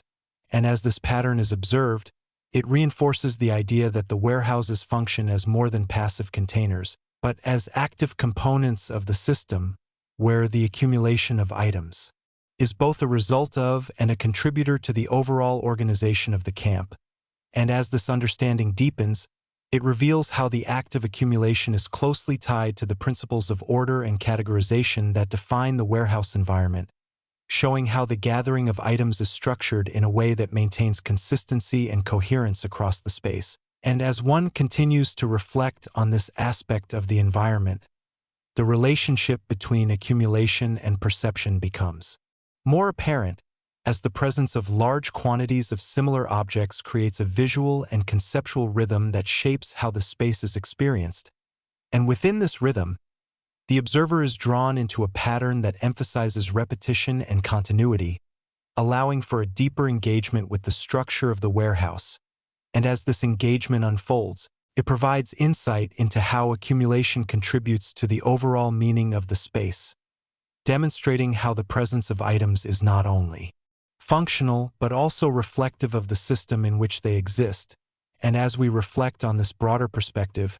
it becomes clear that the warehouses represent a point where the physical and conceptual aspects of the camp intersect, creating an environment where the accumulation of items is both a practical necessity and a defining feature of the system. And as this perspective continues to unfold, it offers a deeper understanding of how the warehouses contribute to the broader narrative of Birkenau, showing how the act of gathering and organizing materials becomes a central element in understanding the structure and operation of the camp as a whole. As the concept of accumulation within the warehouses continues to be explored, its implications extend beyond the physical arrangement of items into a broader understanding of how such spaces shape perception and meaning, because while accumulation is often associated with quantity, within the context of the warehouse it also represents a form of continuity, where the presence of items across time contributes to a sense of persistence that defines the environment.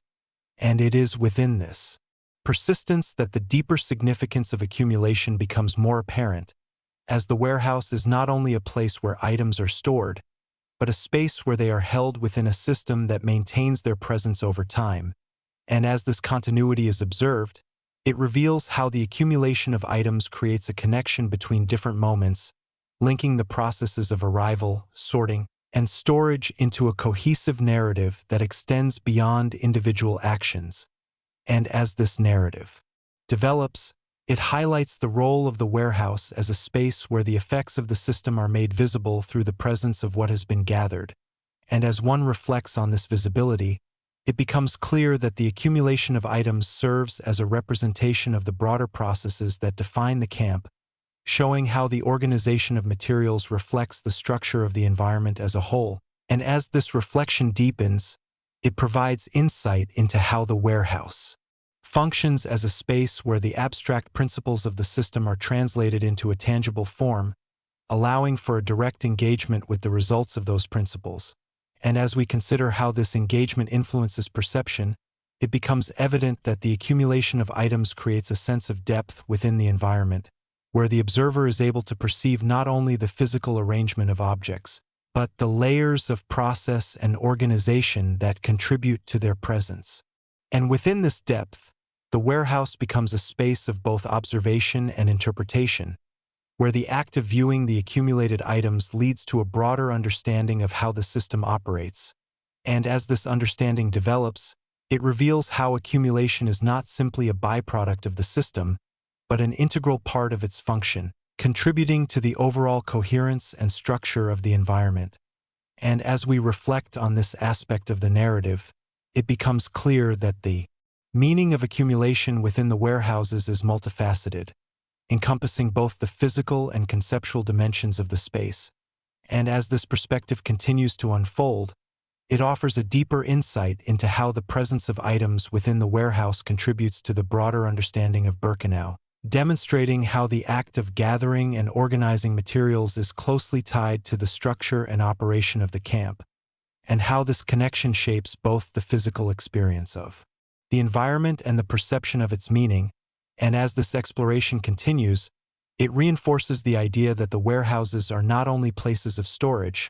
but spaces where the principles of the system are expressed through the accumulation of items, providing a unique perspective on how the camp functions as a whole and how its different elements come together to form a cohesive and structured environment. Chapter 4, Segment 2, Order and its Contrast.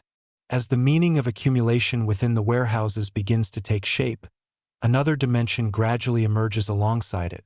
one that is defined not by what is immediately visible, but by the contrast between the structured order of the space and the broader reality in which it exists. And it is within this contrast that a deeper understanding of the warehouses begins to unfold, because while the interior of these buildings presents a carefully organized environment,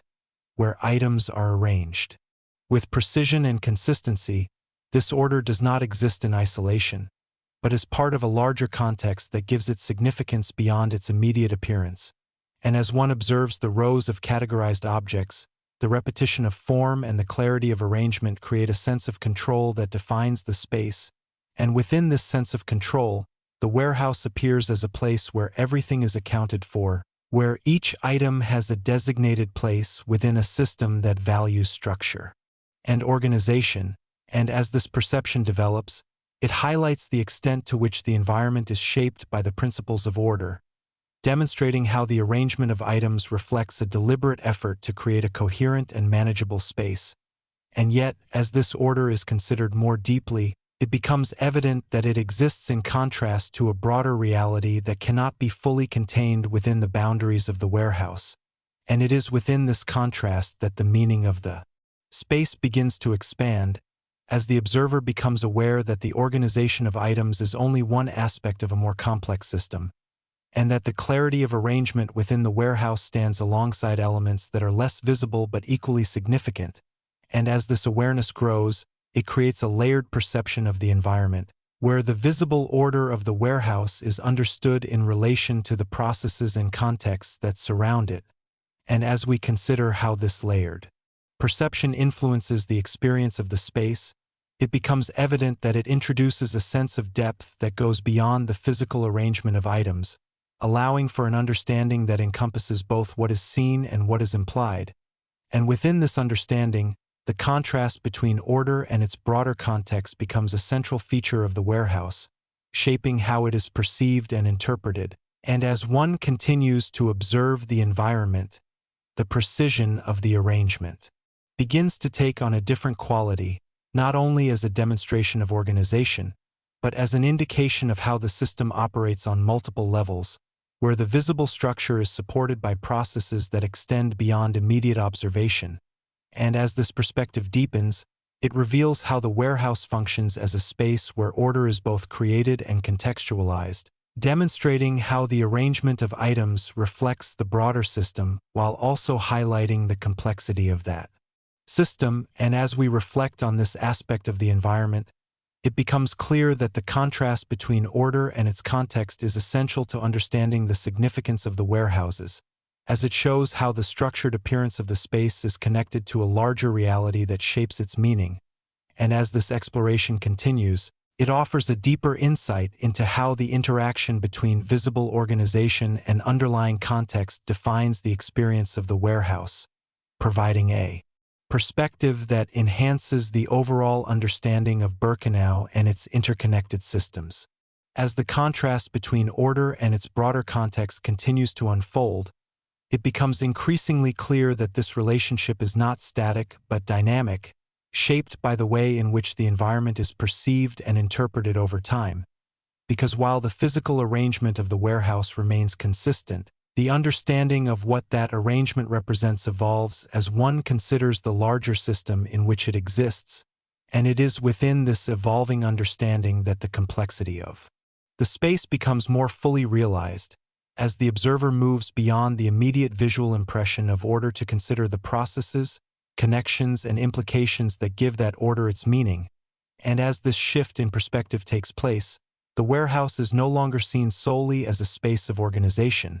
but as a point where different aspects of the system intersect, creating an environment that is defined by both its structure and its context. And as we consider how this intersection influences perception, it becomes evident that it creates a sense of duality within the space, where the clarity of arrangement is accompanied by an awareness of the broader processes that shape it. And within this duality, the experience of the warehouse becomes more nuanced, as the observer is able to engage with the environment on multiple levels, recognizing both the visible order and the underlying complexity that defines it. And as this recognition develops, it highlights the importance of context in shaping how environments are understood, demonstrating how the same physical space can carry different meanings depending on the perspective through which it is viewed.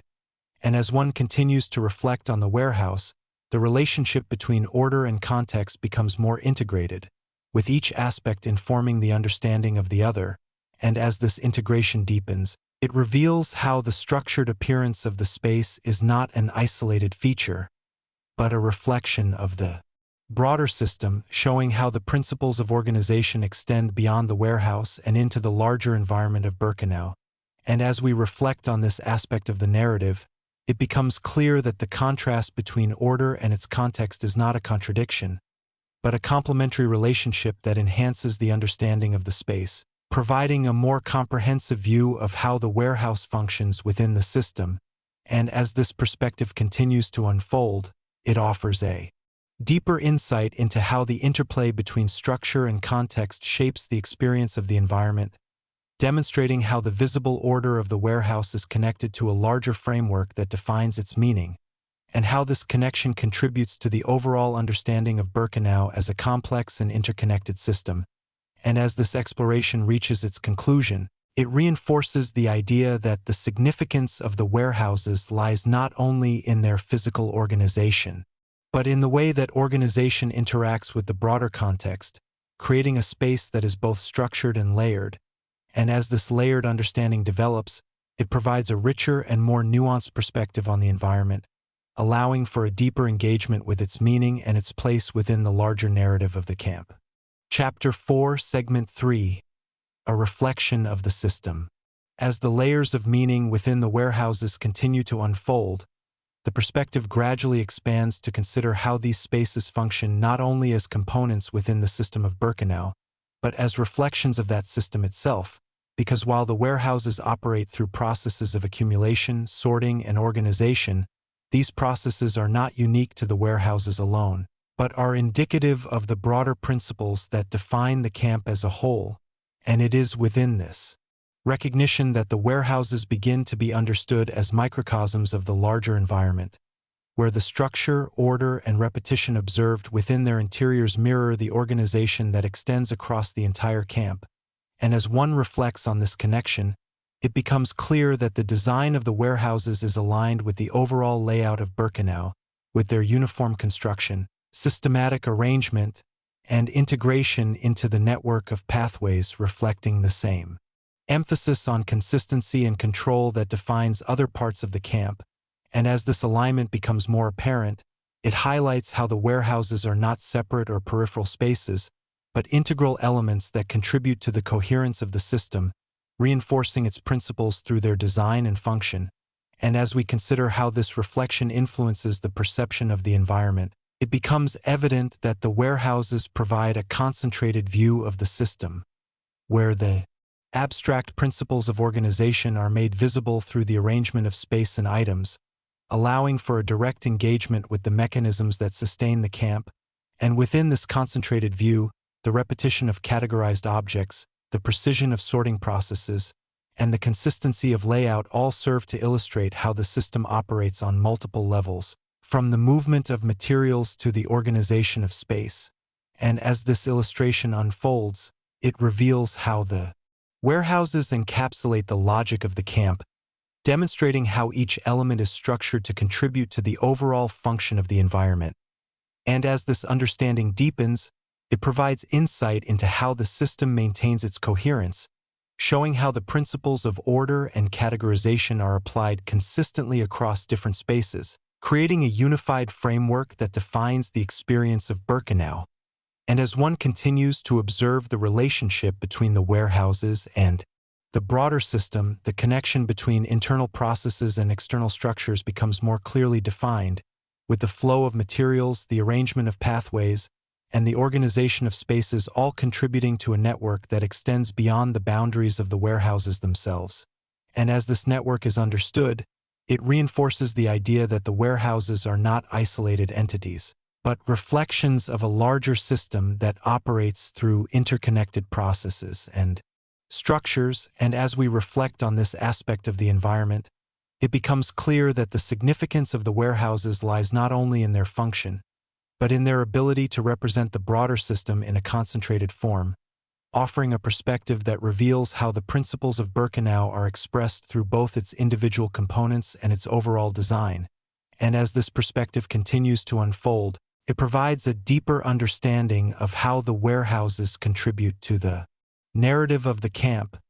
demonstrating how the interaction between structure, process, and perception creates an environment that is both cohesive and reflective of the system as a whole.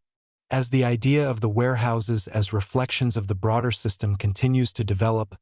it becomes increasingly clear that this relationship extends beyond structural similarities into the realm of perception and interpretation. because the way in which these spaces are experienced provides insight into how the system as a whole can be understood. And it is within this experiential dimension that the connection between the warehouses and Birkenau becomes even more pronounced, as the patterns observed within the warehouses, repetition, categorization, and continuity, are mirrored in the larger environment, creating a sense of consistency that links different parts of the camp into a unified whole. And as one considers how this consistency shapes the experience of the environment,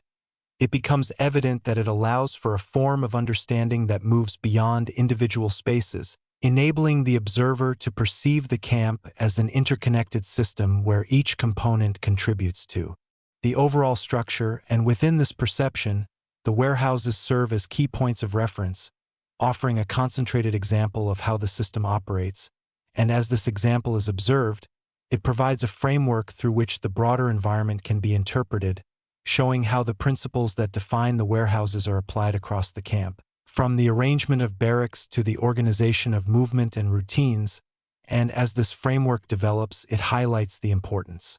of examining both the individual and the collective aspects of the system, recognizing that the understanding of Birkenau is shaped by the interaction between its parts and the whole,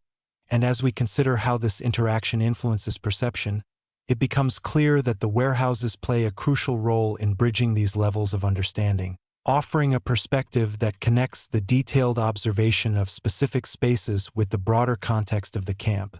And as this connection deepens, it reveals how the experience of the warehouses can inform the understanding of the entire system, demonstrating how the patterns observed within these spaces are indicative of the larger processes that define Birkenau.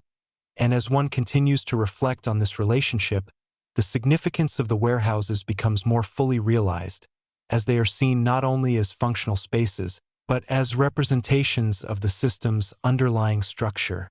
And as this realization develops, it provides a more comprehensive understanding of how the camp operates, showing how the principles of order, repetition, and organization are expressed across different scales, from the interior of a single warehouse to the layout of the entire camp. And as we reflect on this aspect of the narrative, it becomes clear that the warehouses offer a unique perspective on Birkenau, one that allows for a deeper engagement with its structure and meaning. And as this perspective continues to unfold, it reinforces the idea that understanding the warehouses is essential to understanding the camp as a whole, as they provide a lens through which the broader system can be observed and interpreted, demonstrating how the interaction between individual spaces and the overall structure creates a cohesive and interconnected environment that defines the experience of Birkenau. And as this exploration reaches its conclusion, it offers a sense of clarity and insight, showing how the warehouses serve as both components and reflections of the system, providing a comprehensive view of how the camp operates and how its different elements come together to form a unified and structured environment. Chapter 5, Segment 2, Quiet Influence Across the Camp. As the perception of the warehouses within Birkenau becomes more clearly understood, the focus naturally begins to shift toward the ways in which these spaces, though often removed from direct attention, exerted a subtle yet significant influence across the entire camp system, and it is within this quiet influence that the broader importance of the warehouses begins to emerge, because while they were not always at the center of visible activity, their role in organizing, storing, and managing materials contributed to the functioning of the system in ways that extended far beyond their physical boundaries. And as one considers how this influence operates, it becomes evident that it is not expressed through overt presence, but through the consistency and reliability of the processes that take place within the warehouses, and as these processes are maintained, they create a foundation upon which other aspects of the camp can function, ensuring that the flow of materials remains aligned with the broader structure, and as this alignment is sustained, it contributes to a sense of stability within the system, where the organization of resources supports the continuity of operations across different areas. And as we observe how the warehouses are connected to other parts of the camp, it becomes clear that their influence is integrated into the network of movement and activity that defines Birkenau, with the materials stored within them playing a role in shaping how different spaces operate and interact, and as this interaction develops, it highlights the interconnected nature of the system, showing how even the quieter and less visible components contribute to the overall coherence of the environment. And as one reflects on this interconnectedness, the role of the warehouses begins to take on a broader significance, as they are understood not only as storage spaces, but as elements that support and sustain the system through their organization and consistency. And, as this understanding deepens, it reveals how the influence of the warehouses extends into the routines and processes that define daily life within the camp, demonstrating how the presence of organized materials contributes to the functioning of various activities, even when that contribution is not immediately visible. And as we consider how this subtle influence shapes perception, it becomes evident that it creates a layer of complexity within the environment, where the impact of certain spaces is felt rather than directly observed, and within this layer, the warehouses can be seen as quiet contributors to the overall system, their presence supporting the structure without drawing attention to itself. And as this perspective continues to unfold, it provides a deeper insight into how the camp operates as an integrated whole, showing how each component, regardless of its visibility, plays a role in maintaining the coherence and functionality of the system. And as we reflect on this aspect of the narrative, it becomes clear that the influence of the warehouses is not defined by their prominence, but by their consistency, demonstrating how the steady operation of these spaces contributes to the stability of the environment and how their integration into the broader network allows them to shape the functioning of the camp in ways that are both subtle and essential. And as this exploration continues, it offers a more comprehensive understanding of how the warehouses contribute to the overall system of Birkenau, revealing how their quiet presence is connected to the larger processes that define the camp and how their influence extends across different areas to support the structure and organization that characterize the environment. As the subtle influence of the warehouses continues to be explored, it becomes increasingly clear that their impact is not limited to the physical movement and organization of materials, but also extends into the broader structure of the system, shaping how different components of the camp interact and function together. And it is within this extended influence that the role of the warehouses becomes even more significant, as they contribute to the overall coherence of the environment by providing a stable and organized foundation that supports the integration of various processes. And as one considers how this foundation operates, it becomes evident that it is defined by consistency and reliability, where the steady management of materials ensures that the system remains aligned with its underlying structure. And as this alignment is maintained, it allows other aspects of the camp to function more effectively, demonstrating how the organization within the warehouses supports the broader network of activities that define Birkenau. And as we observe how this support is integrated into the system, it becomes clear that the warehouses act as stabilizing elements, contributing to the continuity of operations by ensuring that the resources required for various processes are available and organized in a way that aligns with the overall design. And as the stabilization develops, it highlights the importance of the warehouses as components that sustain the system, showing how their presence contributes to the balance between movement and structure that defines the camp. And as one reflects on this balance, the interconnected nature of the environment becomes more apparent, revealing how the influence of the warehouses extends into different areas, shaping the way in which processes are carried out and how spaces are utilized. And as this interconnectedness is understood, it provides a deeper perspective on how the camp functions as a unified system, where each component contributes to the overall structure in a way that supports both its stability and its adaptability. And as we consider how this perspective influences the understanding of the warehouses, it becomes evident that their significance lies not only in what they contain, but in how they contribute to the functioning of the system as a whole, demonstrating how their quiet and consistent operation allows them to play a central role in maintaining the organization and coherence of the environment. And as this understanding deepens, it reveals how the influence of the warehouses is embedded within the fabric of the camp, shaping its processes and interactions in ways that are both subtle and pervasive. And as one continues to reflect on this aspect of the narrative, it becomes clear that the warehouses are integral to the system not because they dominate the environment, but because they support it, providing a foundation upon which the broader structure is built and maintained. And as this perspective continues to unfold, it offers a comprehensive view of how the warehouses contribute to the operation of Birkenau, demonstrating how their influence extends across the system to create a cohesive and interconnected environment,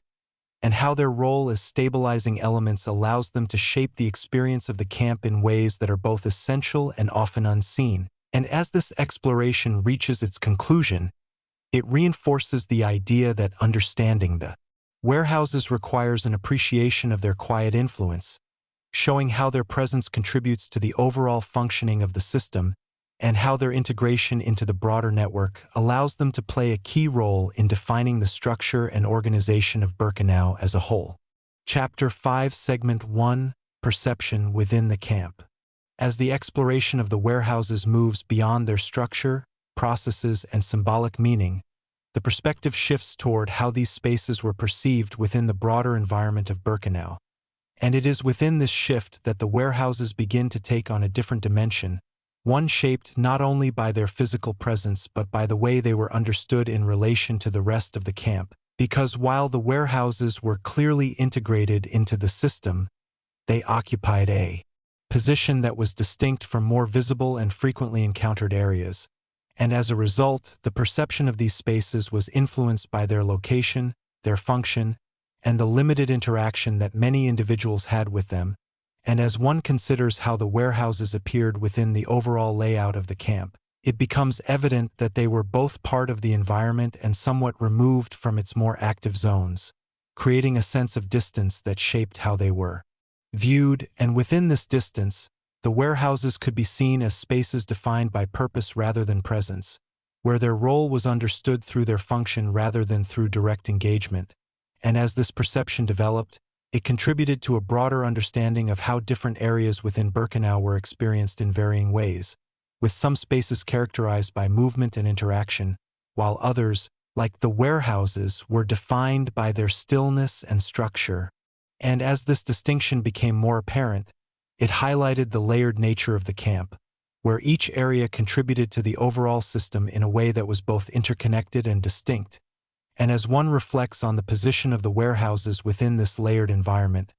it becomes clear that their presence added a dimension of complexity to the camp, offering a perspective that extended beyond the immediate experience of routine and into the realm of organization and accumulation.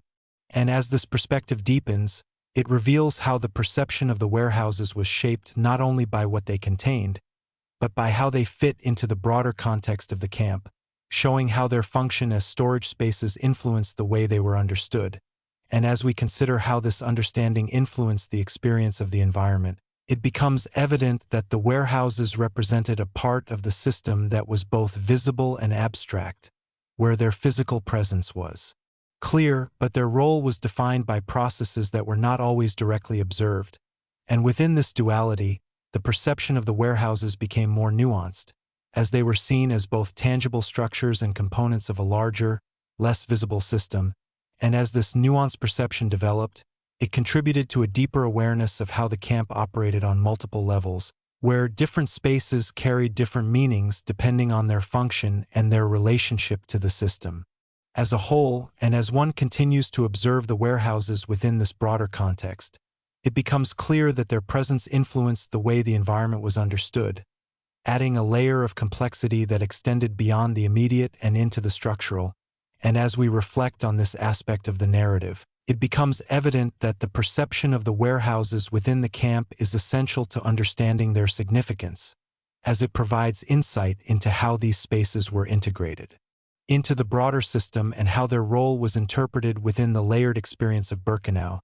And as this exploration continues, it offers a deeper perspective on how perception shapes the understanding of environments, showing how the way a space is viewed can influence its meaning and its place within a larger context, and how the warehouses, through their position and function, contributed to the overall perception of the camp as a complex and interconnected system. As the perception of the warehouses within the broader environment of Birkenau continues to unfold, the relationship between visibility and understanding becomes increasingly significant, because while the physical presence of these buildings was evident within the camp's layout, the extent to which they were understood varied depending on the level of interaction and awareness. And it is within this variation that the complexity of perception begins to emerge, as individuals experienced the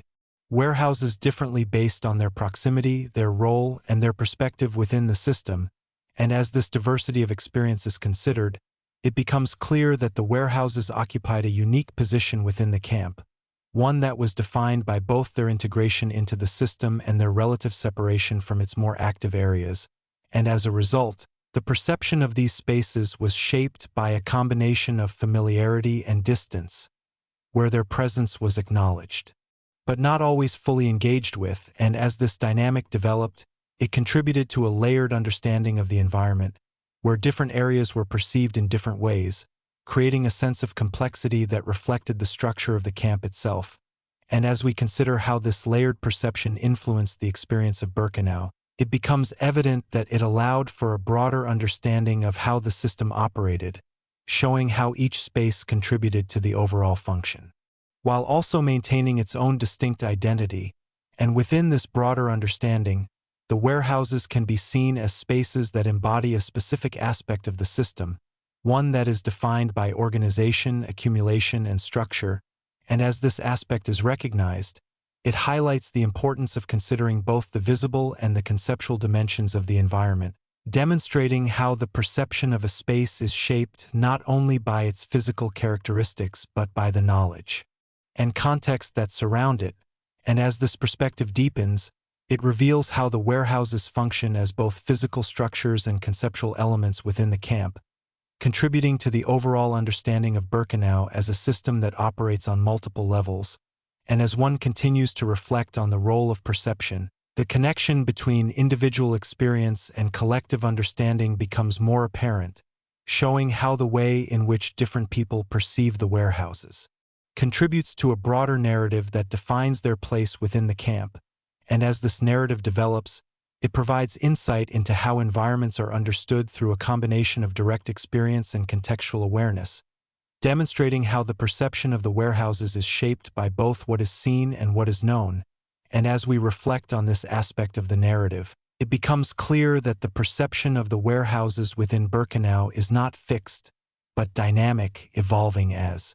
different perspectives are brought to bear on their understanding. And as this dynamic continues to unfold, it offers a deeper insight into how the experience of space is shaped by perception, showing how the warehouses, through their position and function, contribute to a complex and layered understanding of the camp, and how this understanding enhances the overall narrative by providing a perspective that connects the physical presence of the environment with the broader context in which it exists. And as this exploration continues, it reinforces the idea that perception is a key element in understanding the significance of the warehouses, demonstrating how the way these spaces are viewed influences their meaning and their role within the larger system of Birkenau. Chapter 5, Segment 3, Symbol of the System. As the role and influence of the warehouses within Birkenau become more fully understood,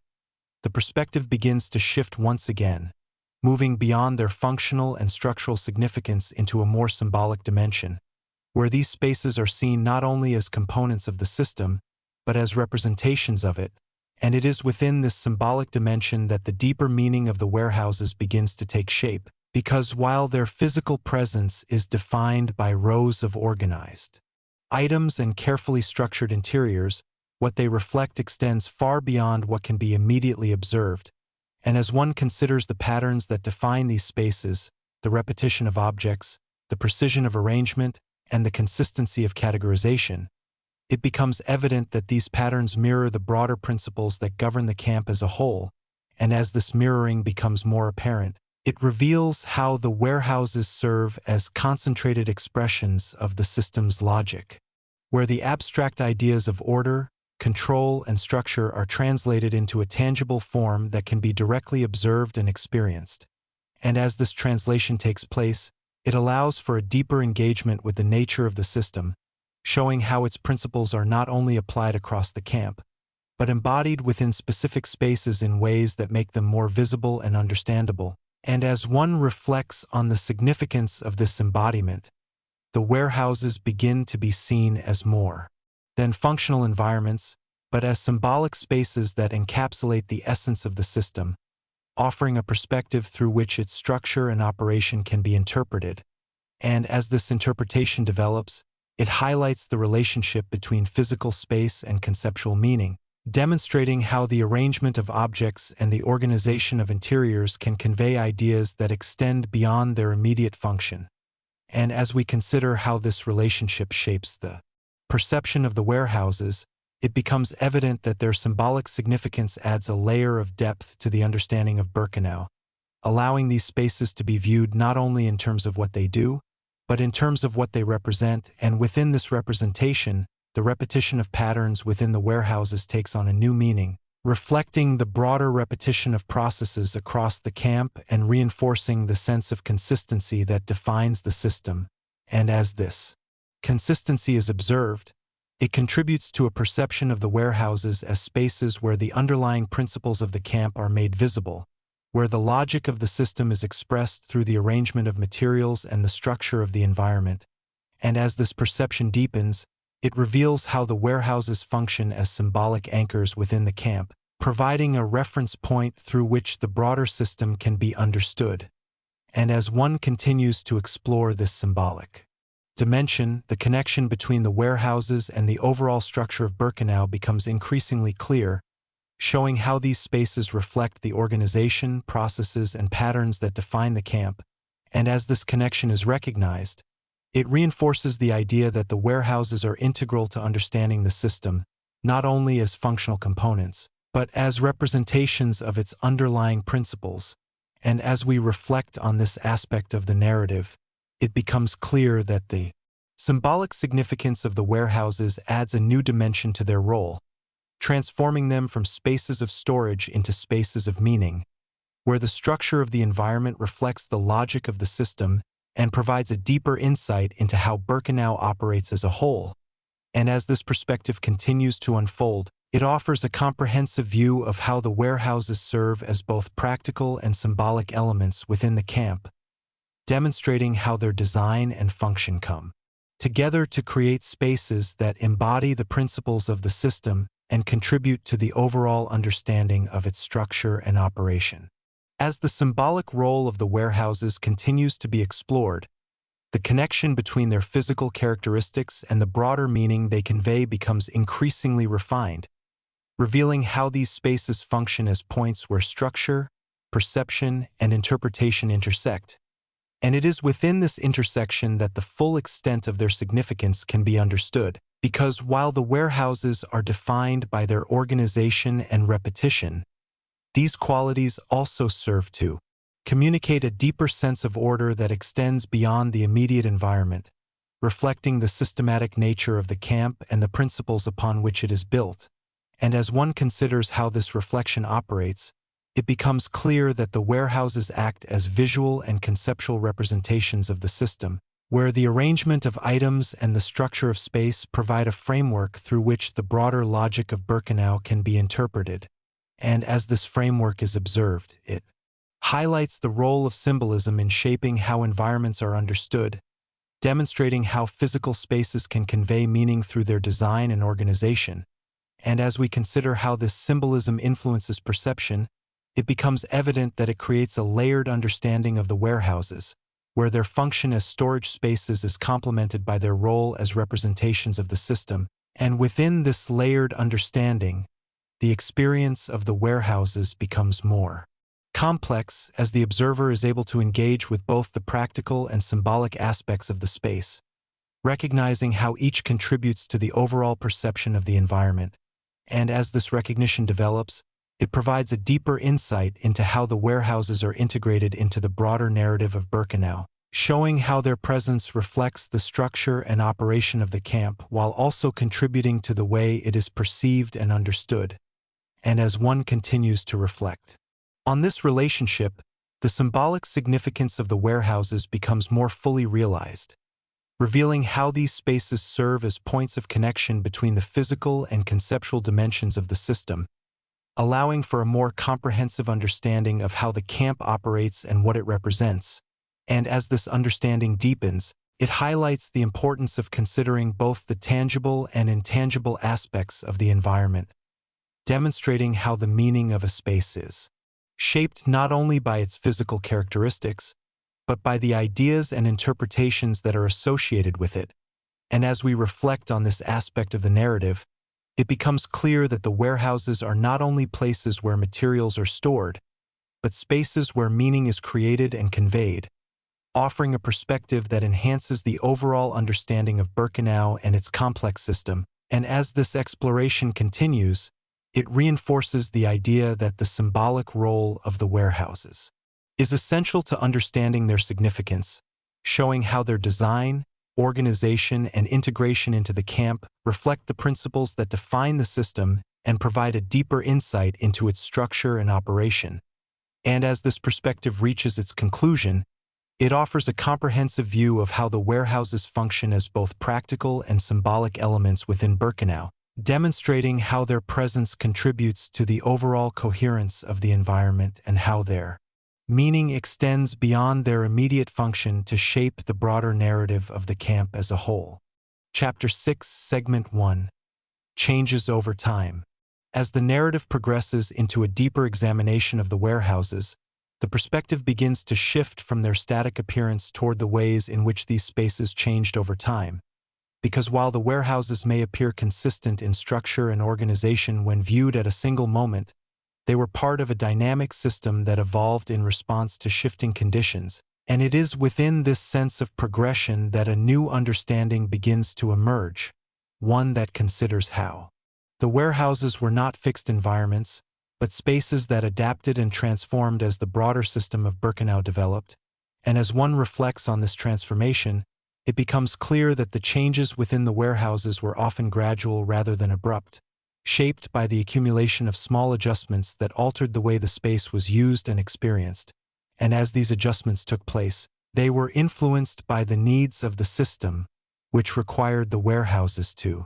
accommodate varying volumes of materials, different categories of items, and shifting patterns of organization. And as a result, the interior arrangement of the warehouses was not entirely static, but subject to reconfiguration in ways that allowed the system to maintain its efficiency and coherence. And as one observes how these changes manifested within the space, it becomes evident that they often involved the reorganization of sections, the expansion or contraction of certain areas, and the adaptation of processes to align with new conditions. And as these modifications were implemented, they contributed to a sense of continuity within the system, where change was integrated into the existing structure rather than disrupting it. And as we consider how this integration influenced the perception of the warehouses, it becomes clear that it created an environment that was both stable and adaptable, where the underlying principles of order and categorization remained consistent even as the specific details of the arrangement evolved. And within this balance between stability and change, the warehouses can be seen as spaces that reflect the broader dynamics of the camp, where the need for consistency is combined with the necessity of adaptation. And as this perspective deepens, it reveals how the experience of the warehouses was shaped not only by their physical structure, but by the ongoing processes that influenced their development over time. And as one continues to reflect on this aspect of the environment, it becomes evident that understanding the warehouses requires an appreciation of their temporal dimension, recognizing that their current state is the result of a series of changes that have occurred over time. And as this understanding develops, it provides insight into how the system of Birkenau maintained its coherence despite the challenges of changing conditions, demonstrating how the ability to adapt and reorganize allowed the warehouses to continue functioning as integral components of the camp. And as we reflect on this aspect of the narrative, it becomes clear that the changes within the warehouses are an essential part of their story, offering a perspective that highlights the dynamic nature of the system and the ways in which it responded to evolving circumstances. And as this exploration continues, It provides a deeper understanding of how the warehouses functioned as spaces that were both structured and responsive, demonstrating how their design allowed them to accommodate change while maintaining the principles that defined their role within the broader system of Birkenau. As the changes within the warehouses continue to be examined, the focus expands to consider not only how these spaces adapted internally, but how their role within the broader system of Birkenau evolved over time, because the warehouses were not isolated entities, and their function was closely tied to the shifting conditions and demands of the camp as a whole. And it is within this broader context that the significance of their transformation becomes more apparent, as the evolution of the warehouses reflects the changing dynamics of the system, showing how different phases of operation influenced the way these spaces were used and organized. And as one considers how these shifts impacted the warehouses, it becomes clear that their role was shaped by the interaction between internal processes and external conditions, with changes in the flow of materials, the structure of routines, and the organization of the camp all contributing to the way the warehouses functioned over time. And as these influences were integrated into the system,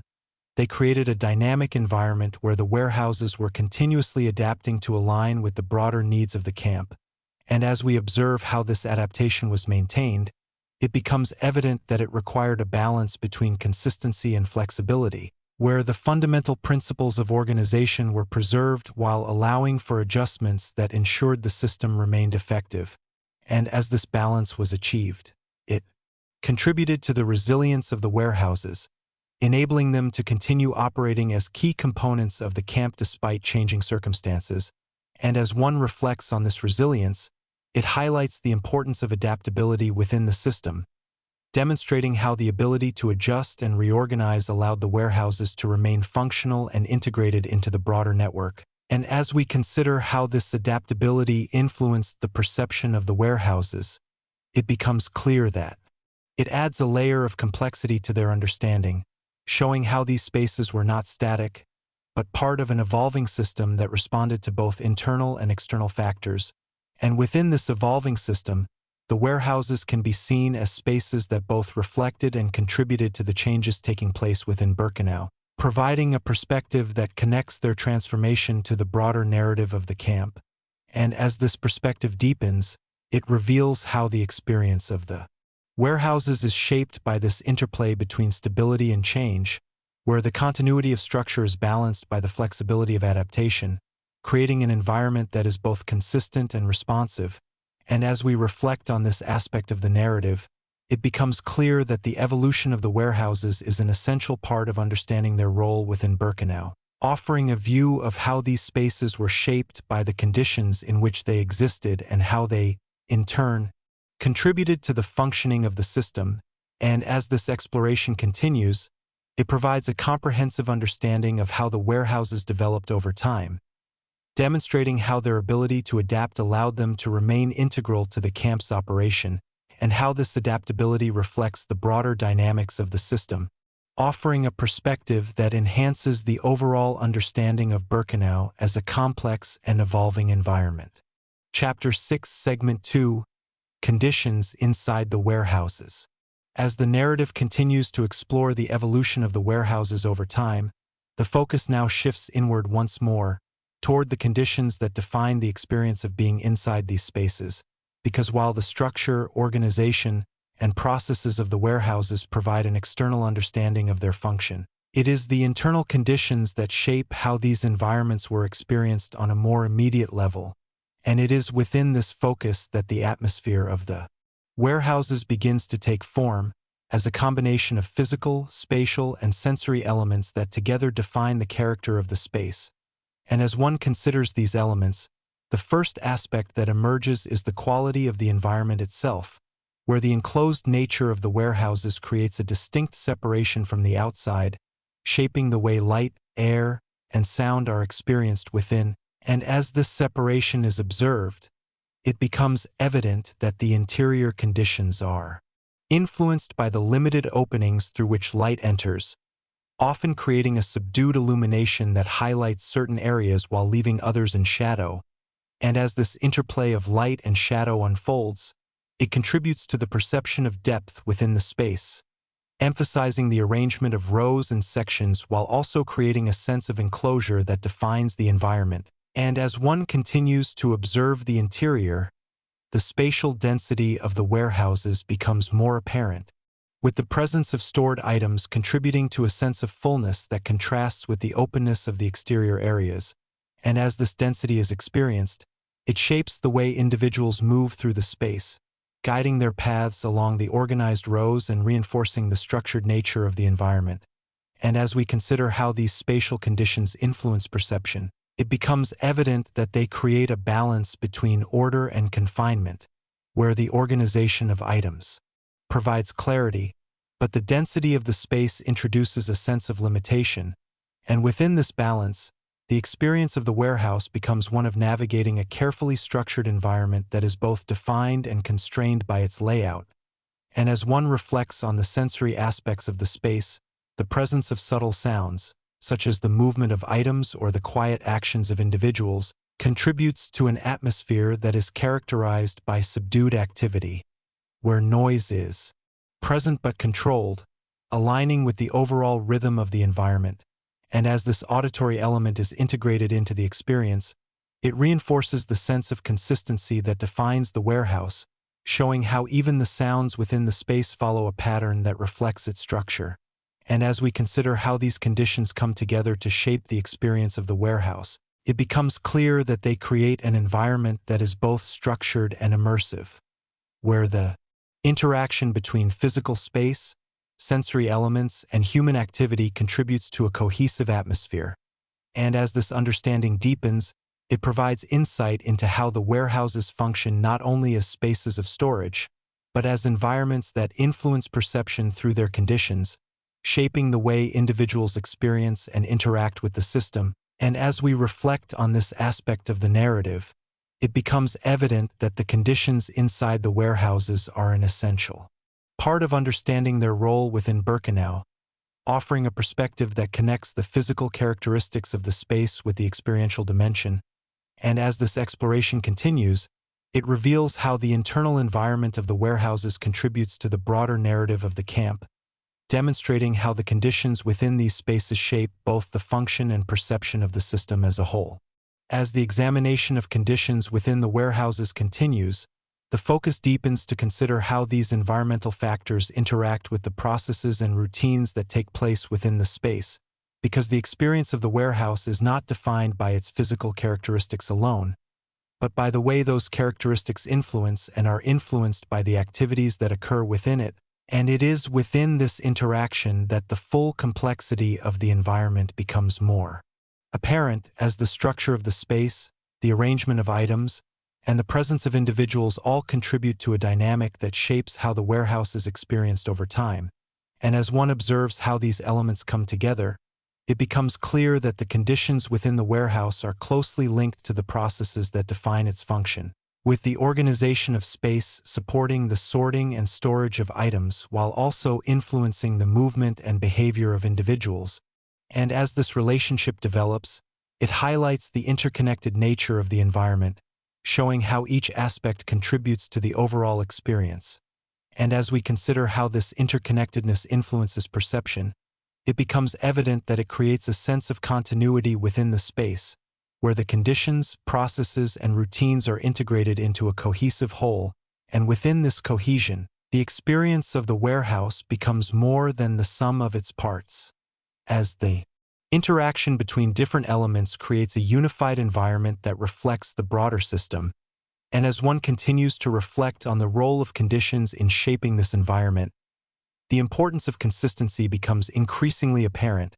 as the stability of the physical and sensory elements allows for the processes within the warehouse to be carried out in a predictable and organized manner, and as the stability is maintained, it contributes to the overall coherence of the system, ensuring that the warehouse remains a functional and structured space. And as we consider how this stability is balanced with the need for adaptation, it becomes clear that the conditions within the warehouse are not entirely fixed, but can shift in response to changes in the system, such as variations in the volume of items or the organization of space. And as these shifts occur, They are integrated into the existing structure in a way that preserves the overall order of the environment. And, as this balance between stability and change is maintained, it reinforces the idea that the warehouse operates as a dynamic space, where conditions are both shaped by and contribute to the processes that define it. And as we reflect on this aspect of the narrative, it becomes clear that understanding the conditions within the warehouses requires an appreciation of how these conditions interact with the broader system, demonstrating how the physical and sensory aspects of the space are closely linked to its function and how this connection shapes the experience of the environment. And as this exploration continues, it offers a deeper insight into how the warehouses function as environments that are both structured and responsive, showing how their conditions contribute to the overall coherence and operation of Birkenau, and how the interaction between space, process, and perception creates a complex and integrated experience that defines the role of the warehouses within the camp. Chapter 6, Segment 3, Perception in the Final Phase. As the narrative moves toward the later phase of the warehouse system within Birkenau, the perspective begins to shift once more, focusing on how these spaces were perceived as the broader structure of the camp entered a period of transition, because while the warehouses had long been defined by their consistency, order, and integration into the system, the changing conditions of this phase introduced new dynamics that influenced how they were understood and experienced. And it is within this evolving context that the perception of the warehouses begins to take on a different quality, as the stability that once defined them is now observed alongside signs of adjustment and adaptation. And as one considers how these changes affected the experience of the warehouses, it becomes evident that the sense of continuity that characterized earlier phases was still present, but now existed within a framework that was increasingly influenced by shifting conditions. And as this influence became more apparent, it created a layered perception of the environment, where the established patterns of organization and routine were viewed in relation to the broader changes occurring within the camp. And within this layered perception, the warehouses could be seen as spaces that both maintained their structure and reflected the evolving state of the system. And as this duality developed, it highlighted the resilience of the warehouses as components of the camp, demonstrating how their design allowed them to continue functioning even as the surrounding environment changed. And as we consider how this resilience influenced perception, it becomes clear that it contributed to a sense of continuity within the system, where the presence of familiar structures and processes provided a point of reference amidst broader transitions. And as this continuity was maintained, it allowed individuals to navigate the environment with an awareness that connected past experience with present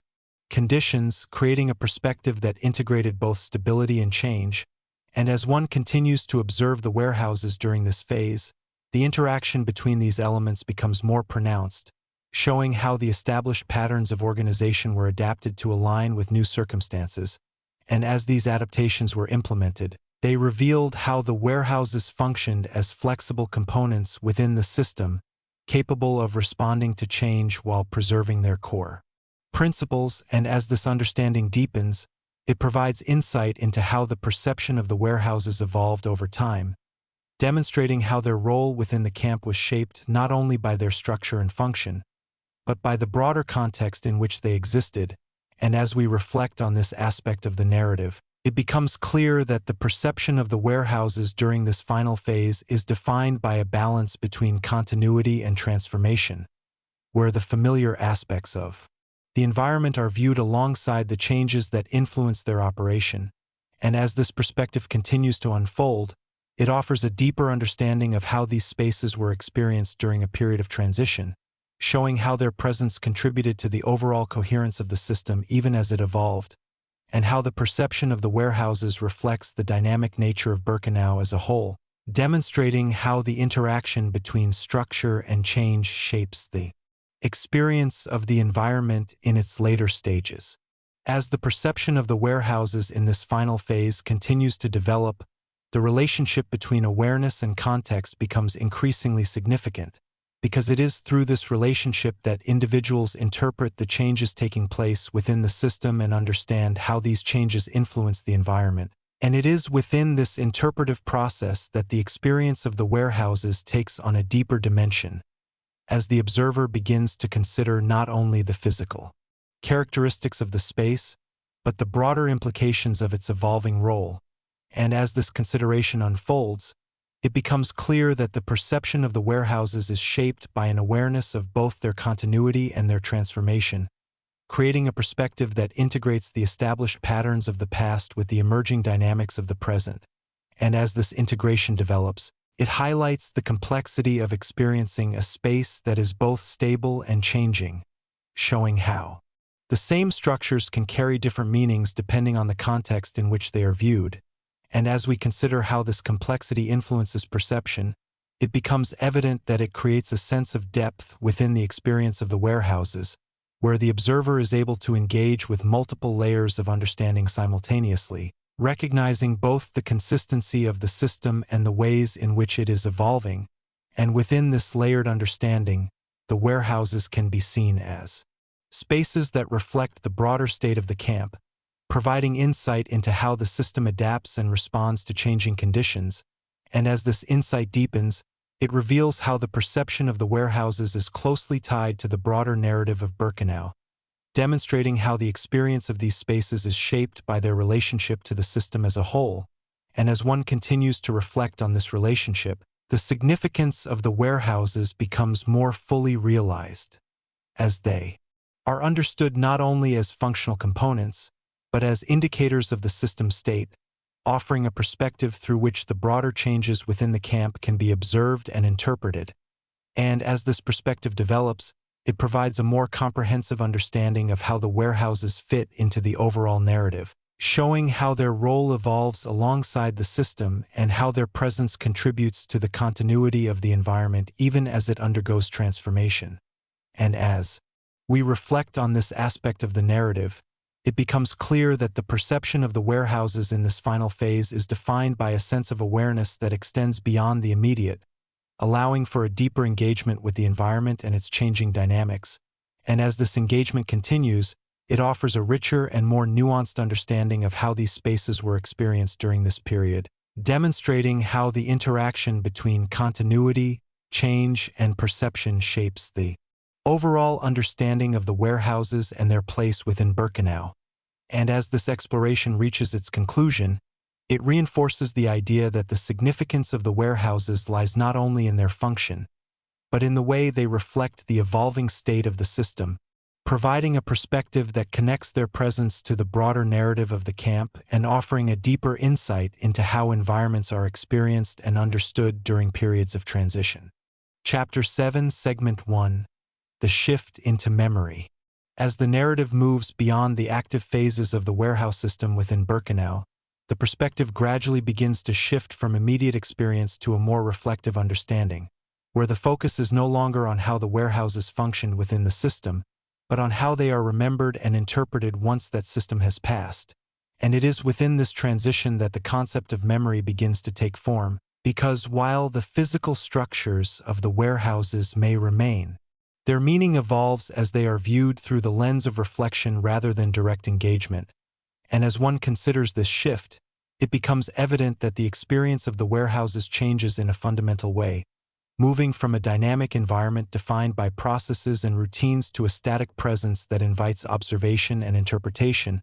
And as this transformation unfolds, it creates a new perspective in which the warehouses are understood not only in terms of what they were, but in terms of what they represent within the broader narrative of Birkenau. And as this representation develops, it highlights the role of memory in shaping how environments are perceived over time, demonstrating how the understanding of a space is influenced by the context in which it is remembered. And as we consider how this process of memory influences perception, it becomes clear that it introduces a layer of reflection that extends beyond the immediate, allowing individuals to engage with the warehouses in a way that connects the past with the present. And within this connection, the structures of the warehouses take on a different significance, as their physical presence becomes a point of reference through which the experiences associated with them can be considered and understood. And as this understanding deepens, it reveals how the transition from function to memory transforms the nature of the space, creating an environment where the focus shifts from activity to meaning, And as one continues to reflect on the warehouses within this new context, the details of their structure and organization begin to take on a different quality, as they are no longer viewed solely as elements of a system, but as markers of a past that can be observed and interpreted. And as this interpretation develops, it provides insight into how the experience of the warehouses is shaped by the passage of time, demonstrating how the same space can carry different meanings depending on the perspective through which it is viewed. And as we reflect on this aspect of the narrative, it becomes clear that the shift into memory is a significant moment in understanding the warehouses, as it marks the transition from a functional environment to one that is defined by reflection and awareness. And as this perspective continues to unfold, it offers a deeper insight into how the warehouses are integrated into the broader narrative of Birkenau, showing how their presence contributes to the understanding of the camp not only as a place that existed in the past, but as one that continues to be engaged with through memory and interpretation. And as this exploration continues, it reveals how the shift into memory transforms the experience of the warehouses, creating a space where the past is not only preserved, but actively considered, allowing for a deeper engagement with the environment and its significance within the larger context of history. As the transition into memory continues to shape the understanding of the warehouses, the relationship between physical presence and historical awareness becomes increasingly significant, because it is through this relationship that the meaning of these spaces is constructed and communicated over time. And it is within this construction that the warehouses take on a role that extends beyond their original function, becoming part of a broader narrative that connects individual experiences with collective understanding. And as one reflects on how this narrative is formed, it becomes clear that the process of memory involves both the preservation of details and the interpretation of those details within a wider context. And as this process unfolds, it allows for the warehouses to be understood in a way that integrates their physical characteristics with the meanings associated with them, creating a perspective that is both grounded and interpretive. And as we consider how this integration influences perception, it becomes evident that it creates a layered understanding of the warehouses, where their structure, organization, and presence are viewed alongside the broader context in which they existed. And within this layered understanding, the experience of the warehouses becomes more complex, as the observer is able to engage with both the tangible and conceptual aspects of the space, recognizing how each contributes to the overall narrative. And as this recognition develops, it highlights the importance of memory as a means of connecting the past to the present, demonstrating how the understanding of historical environments is shaped by the ways in which they are remembered and interpreted. And as one continues to reflect on the warehouses within this context, the significance of their presence becomes more fully realized, as they are seen not only as remnants of a past system, but as active elements within the process of historical understanding. And as this realization deepens, it provides insight into how the warehouses contribute to the broader narrative of Birkenau, showing how their physical structures serve as points of connection between different layers of experience, allowing for a more comprehensive understanding of the camp and its significance. And as we reflect on this aspect of the narrative, it becomes clear that the shift into memory is not a simple transition, but a complex process that involves the interaction between physical space, historical context, and interpretive awareness. And as this process continues to unfold, it offers a deeper perspective on how environments are understood over time, demonstrating how the warehouses, through their presence and their connection to the broader system, contribute to a narrative that extends beyond their original function. And as this exploration reaches its conclusion, it reinforces the idea that the significance of the warehouses lies not only in what they were, but in how they are remembered and understood, providing a perspective that connects their physical existence to the broader process of historical reflection and awareness, and offering a comprehensive view of how the transition into memory shapes the experience of these spaces and their place within the narrative of Birkenau. Chapter 7, Segment 2: Understanding in Hindsight. As the narrative continues to move deeper into the reflective phase, the perspective shifts from memory itself toward the process of understanding that emerges when the warehouses of Birkenau are considered in hindsight, because while memory preserves the presence of these spaces, it is through interpretation and contextual awareness that their broader significance becomes more fully realized. And it is within this process of looking back that a more comprehensive understanding begins to take shape, as the warehouses are no longer viewed solely as functional environments within a system, but as elements that can be examined, interpreted, and integrated into a wider narrative of history. And as one considers how this shift in perspective influences perception, it becomes evident that hindsight allows for a form of clarity that was not necessarily present within the immediacy of experience, because the passage of time provides the distance needed to observe patterns, connections, and implications that may not have been fully apparent in the moment. And as this clarity develops, it reveals how the warehouses functioned not only as spaces of organization and storage, but as components of a system that can now be understood in a broader context. And as we reflect on how this broader context shapes interpretation, it becomes clear that the warehouses can be seen as points of convergence where multiple aspects of the system intersect, including movement, categorization, accumulation, and structure. And as this intersection is examined,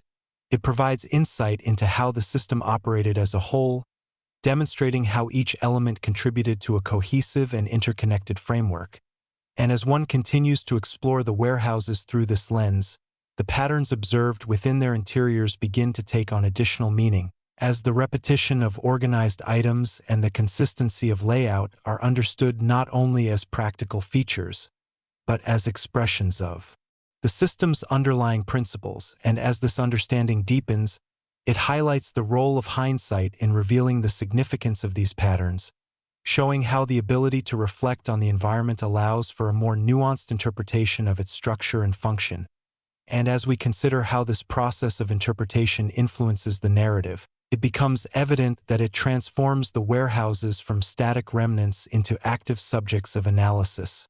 where their presence invites a deeper engagement with the broader system in which they existed. And as this engagement unfolds, it provides a framework for understanding how the warehouses fit into the larger context of Birkenau, demonstrating how their role within the system can be examined from multiple perspectives. And as this multi-layered understanding develops, it reveals how hindsight allows for the integration of different elements into a cohesive narrative, where the physical, functional, and symbolic aspects of the warehouses are brought together to form a comprehensive view. And as we reflect on this aspect of the narrative, it becomes clear that understanding in hindsight is not simply about looking back, but about interpreting the past in a way that connects it to a broader framework of knowledge. And as this perspective continues to unfold, it offers a deeper insight into how the warehouses are understood within the larger narrative of Birkenau, showing how the process of reflection and interpretation transforms these spaces into meaningful components of historical understanding. And as this exploration continues, it reinforces the idea that hindsight plays a crucial role in shaping how environments are perceived and understood, demonstrating how the ability to look back with awareness and context allows for a more comprehensive and nuanced interpretation of the warehouses and their significance within the camp. As the process of understanding the warehouses in hindsight continues to develop, the relationship between interpretation and meaning becomes increasingly significant, because it is through interpretation that the details of the past are connected to broader concepts and insights, allowing for a deeper and more comprehensive understanding of the environment. And it is within this interpretive process that the warehouses take on a role that extends beyond their original function, becoming elements within a larger narrative that reflects both the specific context of Birkenau and the broader patterns of historical experience. And as one considers how this expanded role influences perception, it becomes evident that hindsight allows for the integration of multiple perspectives, bringing together different layers of understanding into a cohesive whole. And as this integration takes place, it highlights the complexity of the warehouses as spaces that can be examined from various angles, including their physical structure, their function within the system, and their symbolic significance. And as these different aspects are brought together, they create a more nuanced understanding of the environment, demonstrating how the warehouses contribute to the broader narrative in ways that extend beyond their immediate presence. And as we reflect on how this understanding is constructed, it becomes clear that it involves a continuous process of analysis and interpretation, where new insights can emerge as different perspectives are considered. And as this process unfolds, it allows for a dynamic engagement with the past, where the meaning of the warehouses is not fixed, but evolves as new contexts and interpretations are applied. And as we consider how this dynamic influences the narrative,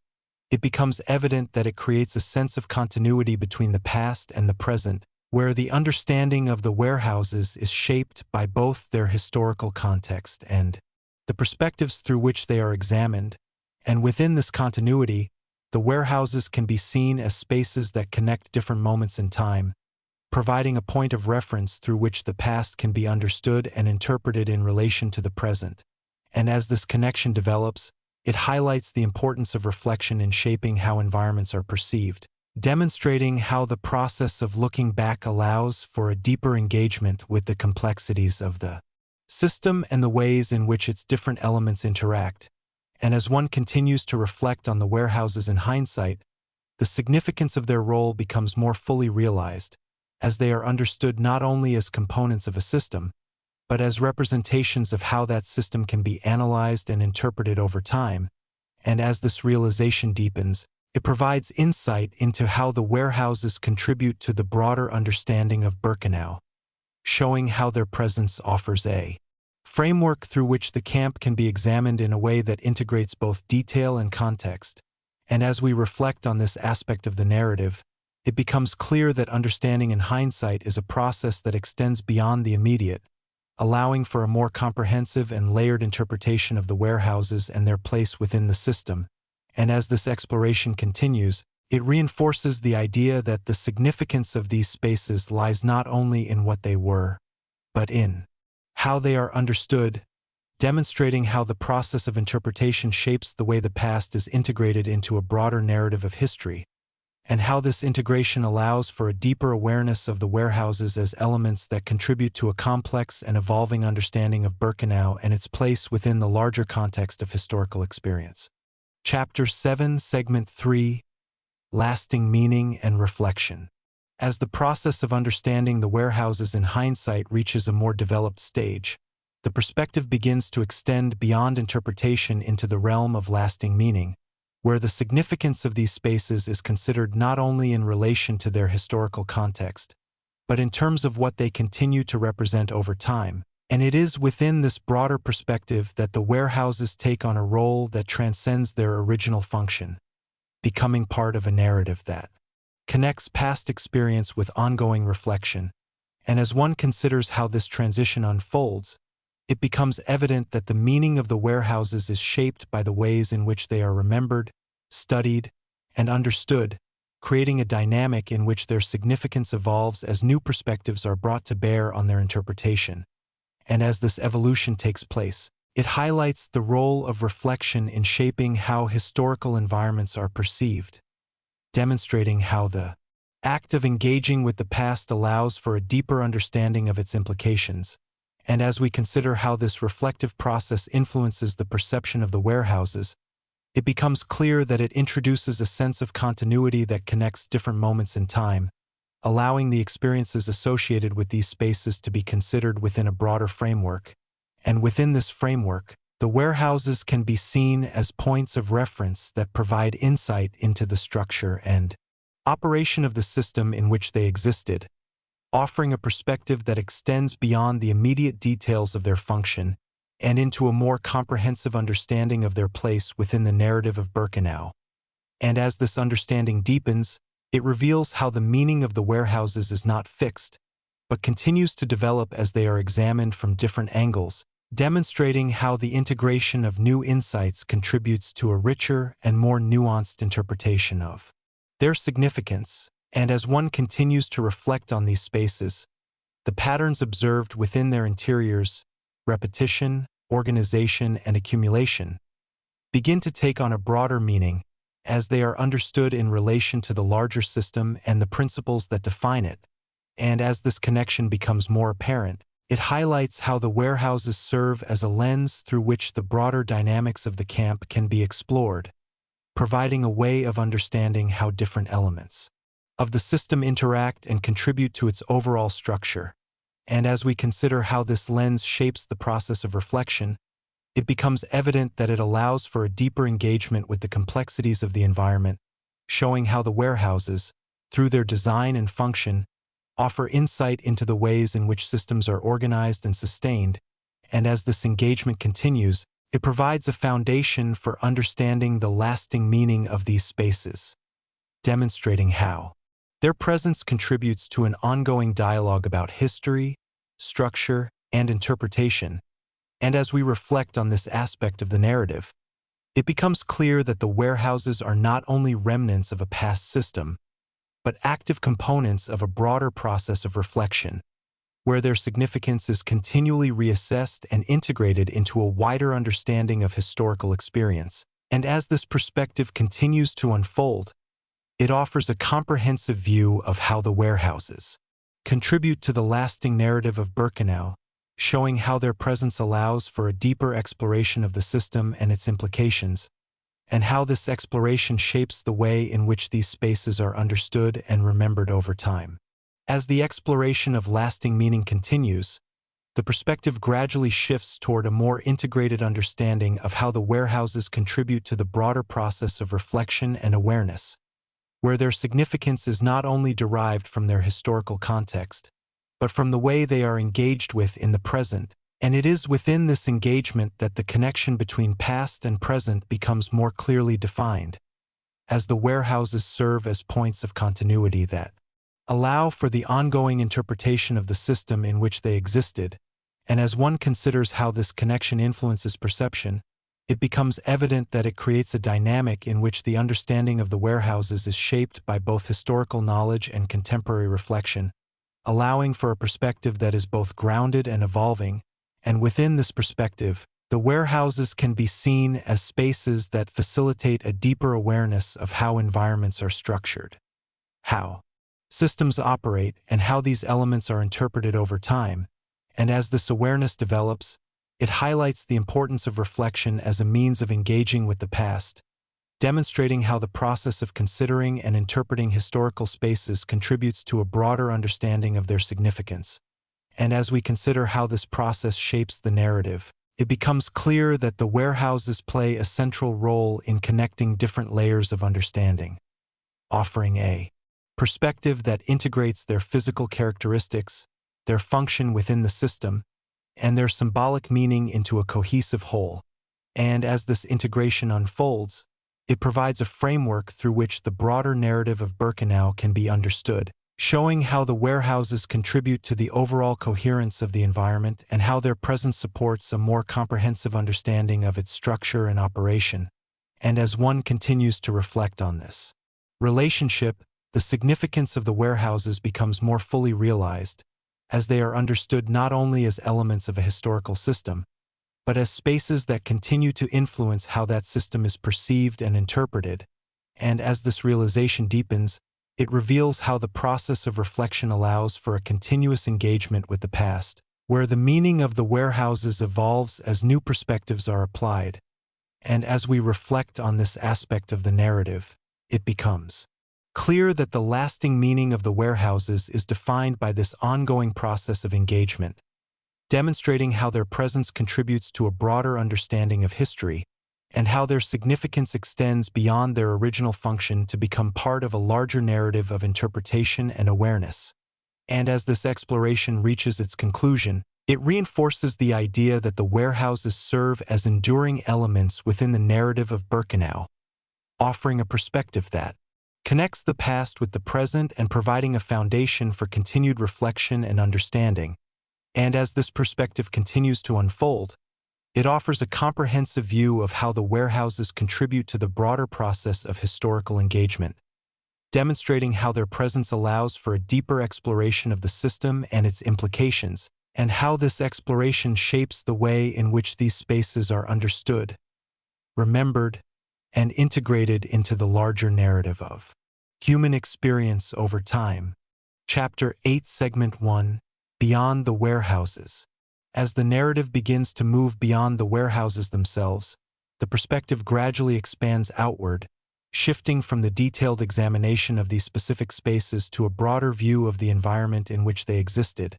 And it is within this expansion that the warehouses are understood not as isolated elements, but as parts of a much larger landscape that defined Birkenau as a whole. And as one steps back from the interiors, the rows, and the processes that once defined these buildings, a wider field of observation begins to take shape, where the warehouses are seen in relation to the surrounding structures, pathways, and open spaces that together form the physical framework of the camp. And as this broader framework is observed, it becomes evident that the warehouses were positioned within a system that extended far beyond their walls, connecting them to other areas through a network of routes and relationships that shaped the overall organization of the environment. And as this connection becomes more apparent, it reveals how the warehouses functioned as part of a larger spatial and structural design, where each element was placed in a way that contributed to the coherence of the whole. And as we consider how this broader perspective influences the understanding of the warehouses, it becomes clear that it allows for a more comprehensive view of their role, showing how they were integrated into a system that relied on the interaction between different spaces to function effectively. And within this interaction, the relationship between the warehouses and other parts of the camp becomes more clearly defined,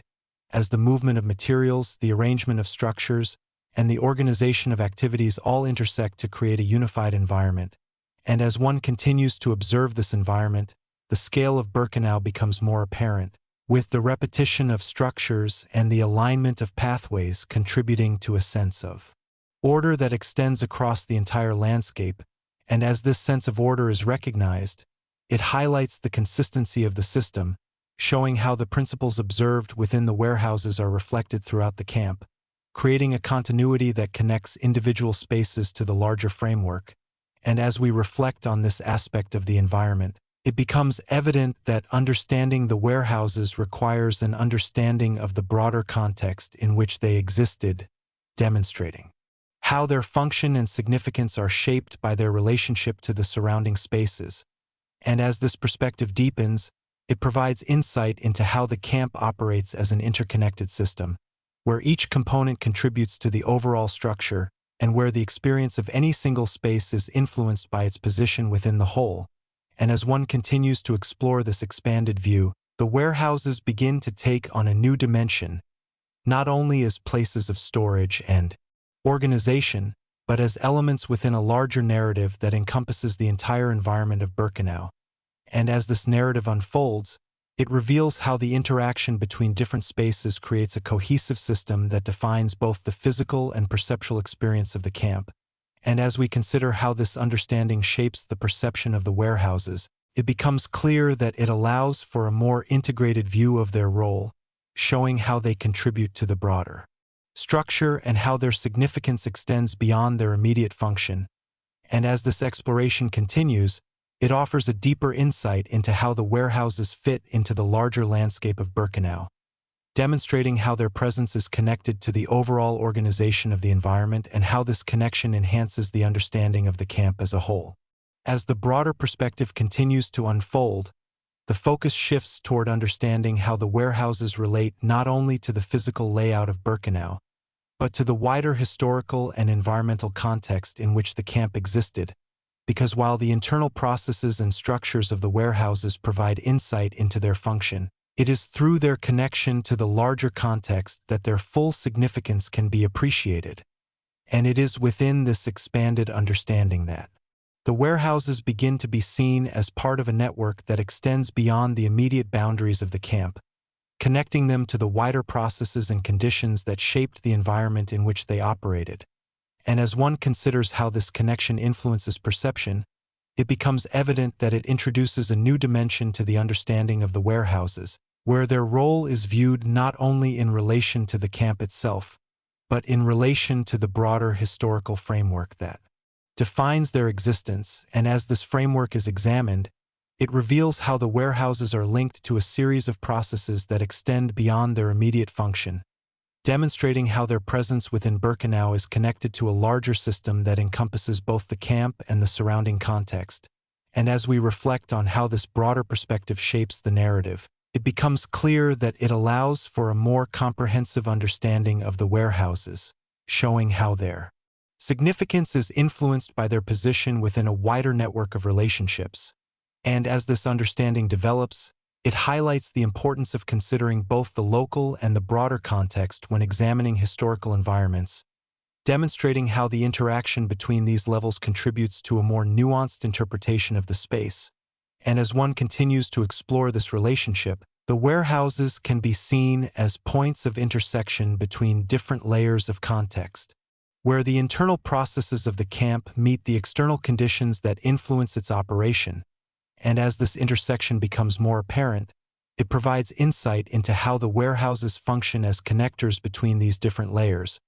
offering a perspective that integrates the detailed examination of their interiors with a broader understanding of their place within the larger environment. And as we consider how this integration influences the perception of the warehouses, it becomes evident that it creates a more complete and cohesive view of their role, showing how their function, structure, and meaning are shaped by both their immediate surroundings and the wider context in which they exist. And as this perspective deepens, it reveals how the experience of the warehouses is enriched by this expanded understanding, demonstrating how the connection between the local and the broader context allows for a more comprehensive engagement with the environment. And as we reflect on this aspect of the narrative, it becomes clear that the warehouses are not only part of Birkenau, but part of a larger historical landscape that influences their significance. And as this exploration continues, it offers a deeper insight into how the interaction between different levels of context shapes the understanding of these spaces, providing a perspective that connects the detailed observation of the warehouses with a broader awareness of their place within the narrative of history. And as this understanding continues to unfold, it reinforces the idea that the significance of the warehouses lies not only in their function within the camp, but in their connection to a wider framework that defines their meaning and their role within the larger story of Birkenau and beyond. Chapter 8, Segment 2, Connection to the Wider Historical Narrative. As the perspective continues to expand beyond the immediate environment of the warehouses, the focus shifts toward their place within the wider historical narrative, where their significance is understood not only in relation to Birkenau itself, but as part of a broader context that extends across time and geography. And it is within this expanded view that the warehouses begin to take on a new dimension, as their role within the camp is connected to larger patterns and processes that define the historical period in which they existed. And as one considers how this connection unfolds, it becomes evident that the warehouses are not isolated elements, but components of a system that is embedded within a wider network of events, structures, and developments. And as this network is examined, it reveals how the processes observed within the warehouses, organization, categorization, and accumulation are reflective of broader systems that extend beyond the camp, demonstrating how the principles that define these spaces are part of a larger framework that shapes the historical environment. And as we reflect on how this broader framework influences the understanding of the warehouses, it becomes clear that it allows for a more comprehensive interpretation of their significance, showing how their function within Birkenau is connected to wider patterns that define the historical context. And as this interpretation develops, it highlights the importance of considering the relationship between individual spaces and the larger systems in which they exist, demonstrating how the meaning of the warehouses is shaped by their connection to these systems. And as one continues to explore this relationship, the warehouses can be seen as points of convergence where local processes intersect with broader historical dynamics, creating a perspective that integrates the detailed observation of these spaces with a wider understanding of the period. And as this integration unfolds, it provides insight into how the warehouses contribute to the broader narrative, demonstrating how their presence within Birkenau reflects the larger structures and processes that define the historical context. And as we consider how this perspective influences the perception of the warehouses, it becomes evident that it creates a sense of continuity between the specific and the general, allowing for an understanding that connects the details of the environment with the broader patterns that shape it. And within this continuity,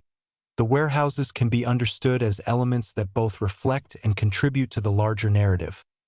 offering a perspective that enhances the understanding of their role within the system. And as this understanding deepens, it reveals how the warehouses function as part of a historical framework that extends beyond their immediate context, demonstrating how their significance is influenced by the interaction between local processes and broader developments. And as one continues to reflect on this aspect of the narrative, it becomes clear that the connection to the wider historical narrative is essential to understanding the warehouses, as it provides a perspective that integrates their specific characteristics with a broader awareness of the period. And as this exploration continues, it offers a deeper insight into how these spaces are connected to larger patterns of history,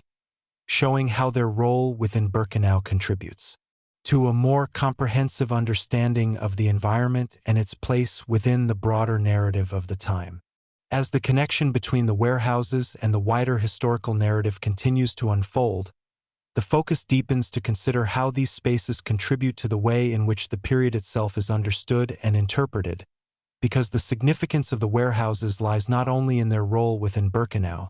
but in how they provide insight into the broader structures and processes that define the historical context. And it is within this interpretive dimension that their importance becomes more fully realized, as they are seen not only as components of a system, but as elements that help to illustrate the nature of that system and its place within the larger framework of history. And as one considers how this interpretive process develops, it becomes evident that the warehouses offer a perspective that bridges the gap between detailed observation and broader understanding, allowing for a more comprehensive engagement with the historical narrative. And as this engagement unfolds, it highlights the role of specific spaces in shaping the way in which larger patterns are understood, demonstrating how the examination of individual elements can provide insight into the structure and dynamics of the wider system. And as we reflect on how this perspective influences the understanding of the warehouses, it becomes clear that it allows for a more nuanced interpretation of their significance, showing how their function, organization, and presence contribute to the broader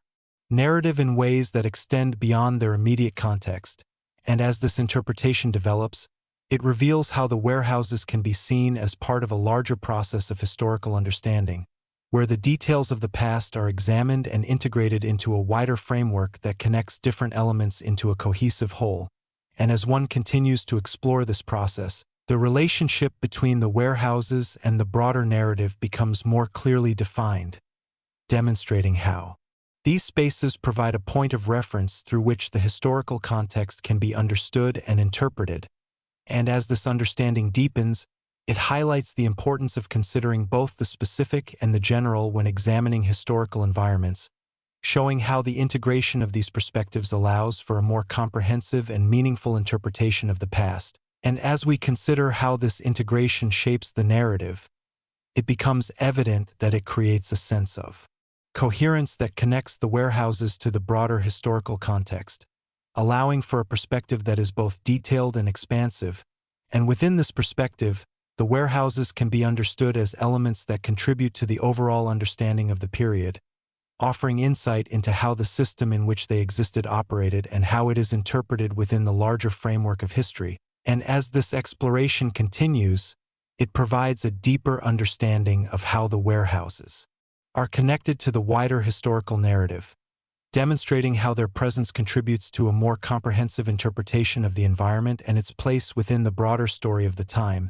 And as we reflect on this aspect of the narrative, it becomes clear that the significance of the warehouses extends beyond their immediate function, offering a perspective that connects their role within Birkenau to a wider understanding of history and its interpretation. And as this perspective continues to unfold,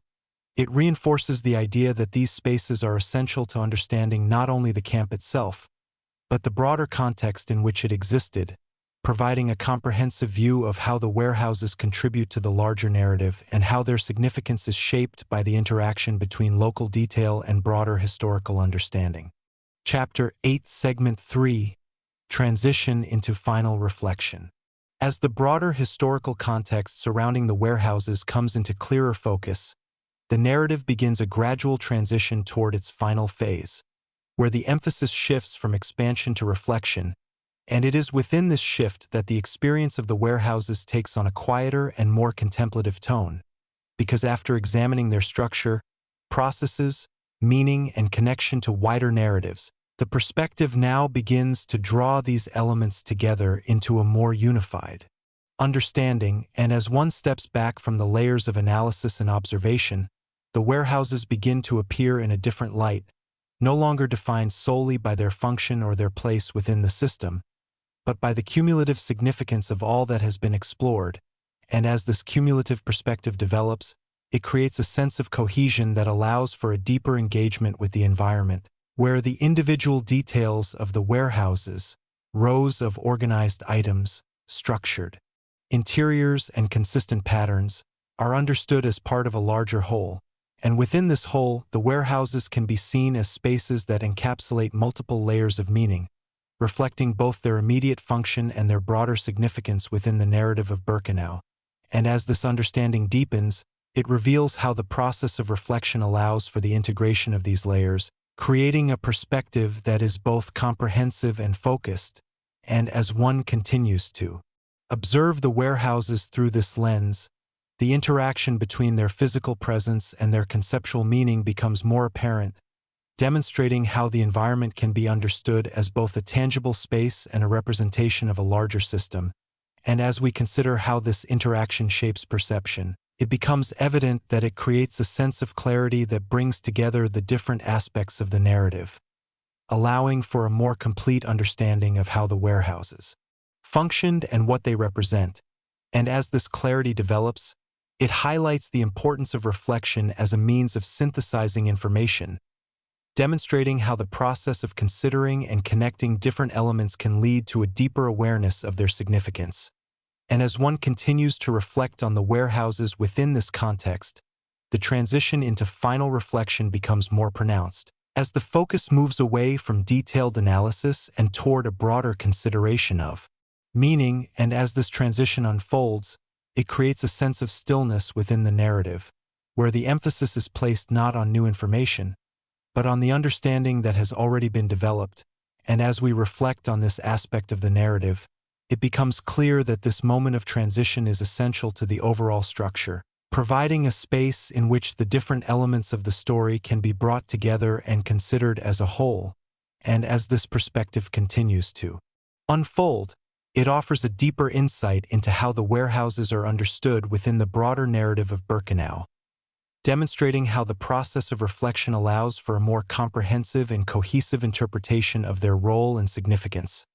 And as this exploration continues, it reinforces the idea that the transition into final reflection is not an ending, but a movement toward a different form of understanding, where the focus shifts from examining the details of the environment to considering their meaning within a larger context. And as this shift takes place, it provides a foundation for the concluding phase of the narrative, allowing for a thoughtful and integrated perspective that brings together all that has been explored into a cohesive and meaningful whole. As the transition into final reflection continues to develop, the perspective becomes increasingly centered on the act of understanding itself, where the focus is not only on the warehouses as physical spaces or historical elements, but on how they are interpreted, remembered, and integrated into a broader awareness. And it is within this focus that the narrative reaches a point of synthesis, where the various layers of observation, analysis, and reflection begin to converge into a unified perspective. And as one considers how this convergence takes place, it becomes evident that it is shaped by the accumulation of insights that have been developed throughout the exploration, each contributing to a more comprehensive understanding of the warehouses and their significance. And as this understanding comes together, it creates a sense of continuity that connects the different phases of the narrative, from the initial examination of structure and process to the broader consideration of meaning and context. And within this continuity, the warehouses can be seen as spaces that embody the entirety of this journey, serving as points of connection between different levels of understanding. And as this connection becomes more apparent, it highlights the role of reflection in bringing together the various elements of the narrative, demonstrating how the process of considering and integrating different perspectives allows for a deeper and more cohesive interpretation of the environment. And as we consider how this integration influences the final stage of the narrative, it becomes clear that it provides a foundation for a concluding perspective that is both comprehensive and reflective, allowing for a final engagement with the warehouses that is informed by all that has been explored. And as this engagement unfolds, it creates a sense of resolution that is not defined by finality, but by understanding, where the emphasis is placed on the clarity that emerges from the process of reflection. And as one continues to reflect on the warehouses within this context, the significance of their role becomes more fully realized, as they are understood not only as elements of a system, but as spaces that contribute to a broader narrative of historical understanding. And as this realization deepens, it reveals how the transition into final reflection allows for a more meaningful engagement with the environment, demonstrating how the act of considering and interpreting these spaces leads to a deeper awareness of their significance. And as we reflect on this aspect of the narrative, it becomes clear that the transition into final reflection is a crucial moment in the overall structure, providing a space in which the different elements of the story can be brought together and understood as part of a cohesive whole. And as this perspective continues to unfold, it offers a deeper insight into how the warehouses are integrated into the broader narrative of Birkenau, showing how their presence contributes to a comprehensive understanding of the environment and its place within the larger context of history. And as this exploration reaches its conclusion, it reinforces the idea that the transition into final reflection is not simply a movement toward the end of the narrative, but a step into a deeper level of understanding, where the focus shifts from the details of the environment to the meaning that those details convey, providing a foundation for the final chapter of the story and the concluding perspective that will bring the narrative to its completion. Chapter 9, Segment 1. Drawing the threads together. As the narrative enters its final phase, the perspective turns toward bringing together the many layers that have been explored throughout the journey. And it is within this act of synthesis that a clearer and more unified understanding of the warehouses begins to emerge, because after examining their structure, processes, human presence, evolution over time, and broader historical significance, the focus now shifts to how these elements connect to form a cohesive whole. And as one reflects on the progression of the narrative, it becomes evident that each stage has contributed to a deeper awareness of the warehouses, not as isolated spaces, but as integral components of a complex and interconnected system. And as this awareness develops, it creates a sense of continuity that links the different aspects of the exploration, allowing for a perspective that moves fluidly between detail and context. And within this continuity, the warehouses can be understood as spaces where multiple dimensions converge, where the physical arrangement of items reflects organizational principles, where the presence of individuals shapes and sustains processes, and where the passage of time introduces layers of change and meaning. And as one considers how these dimensions interact, it becomes clear that they are not separate elements, but interconnected aspects of a single system, each influencing and reinforcing the others in ways that contribute to the overall coherence of the environment. And as we reflect on how this interconnectedness shapes the understanding of the warehouses, it becomes evident that it allows for a more comprehensive interpretation, where the significance of these spaces is seen not only in their individual characteristics, but in the way they embody the broader structure and dynamics of Birkenau. And as this interpretation deepens, it reveals how the warehouses serve as focal points within the narrative, offering a perspective through which the system can be examined and understood in its entirety. And as one continues to draw these threads together, the patterns observed throughout the exploration begin to align, with the repetition of organized rows, the consistency of processes, and the integration of spaces all contributing to a unified image of the environment. And as this image becomes more defined, it highlights the role of synthesis in shaping understanding, demonstrating how the process of connecting different elements can lead to a clearer and more cohesive perspective. And as we consider how this process influences the final stage of the narrative, it becomes clear that it provides a foundation for a concluding understanding that is both comprehensive and reflective, allowing for a deeper engagement with the significance of the warehouses and their place within the broader system. And as one continues to reflect on this integration, the warehouses can be seen as spaces that encapsulate the essence of the system, where the interaction between structure, process, and perception creates an environment that is both organized and meaningful. And as this perspective continues to unfold, it offers a deeper insight into how the warehouses contribute to the overall narrative of Birkenau, demonstrating how their presence allows for a more complete understanding of the camp and its interconnected systems. And as this exploration moves forward, it reinforces the idea that drawing the threads together is an essential step in the process of understanding, providing a moment in which the various elements of the narrative can be brought into alignment and considered as part of a cohesive and meaningful whole.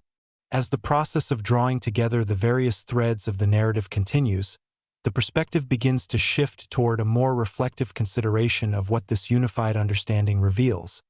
Because once the different elements of the warehouses have been integrated into a cohesive whole, the focus naturally turns to the implications of that integration. And it is within this reflective phase that the significance of the warehouses becomes more fully realized, as they are understood not only in terms of their individual characteristics, but as representations of a broader system that can now be examined with greater clarity. And as one considers how this clarity influences perception, it becomes evident that it allows for a deeper engagement with the meaning of the warehouses, where the details of their structure and function are seen in relation to the larger context in which they existed, creating a perspective that is both detailed and expansive. And within this perspective, the warehouses can be understood as spaces that bring together multiple layers of meaning, reflecting both the immediate realities of their operation and the broader principles that define the system.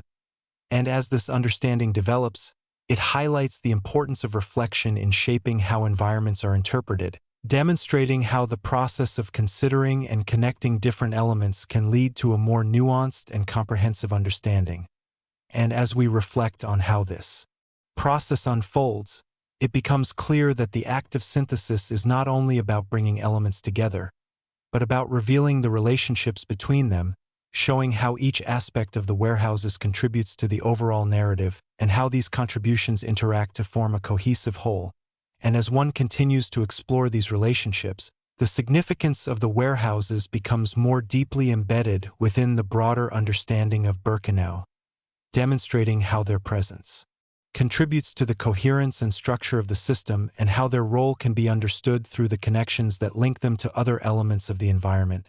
And as this perspective deepens, it provides insight into how the process of reflection allows for a more integrated understanding of the warehouses, showing how the interaction between structure, process, and perception creates a space that is both functional and meaningful. And as we consider how this integrated understanding shapes the final stages of the narrative, it becomes evident that it provides a foundation for a concluding perspective that is both comprehensive and thoughtful,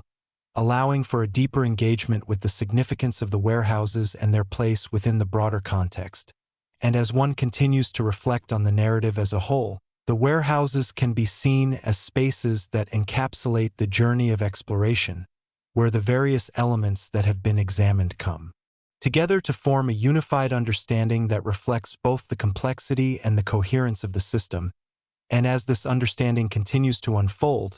it offers a deeper insight into how the warehouses contribute to the overall narrative,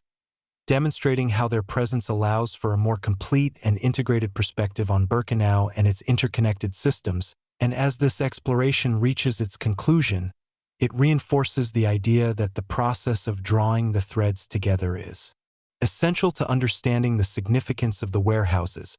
providing a moment of clarity that brings together the various elements of the narrative into a cohesive and meaningful whole, and setting the stage for the final reflections that will bring the story to its conclusion. Chapter 9, Segment 2, Deep Reflection and Meaning. As the narrative moves further into its concluding phase, the perspective deepens into a more focused reflection on the meaning that has emerged from the exploration of the warehouses, because after drawing together the various threads of structure, process, human presence, evolution, and historical context, the focus now turns toward understanding what these elements collectively reveal. And it is within this moment of reflection that the warehouses begin to be seen not only as components of a system, but as spaces that embody a set of underlying principles that define the environment in which they existed.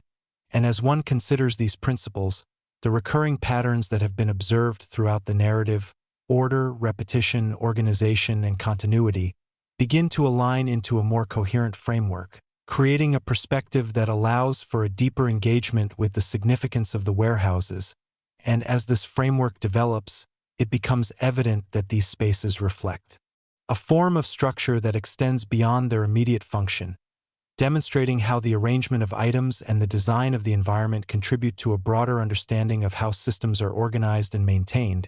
And as we reflect on how this understanding influences perception, it becomes clear that it allows for a more comprehensive interpretation of the warehouses, where their physical characteristics are seen in relation to the conceptual ideas they represent,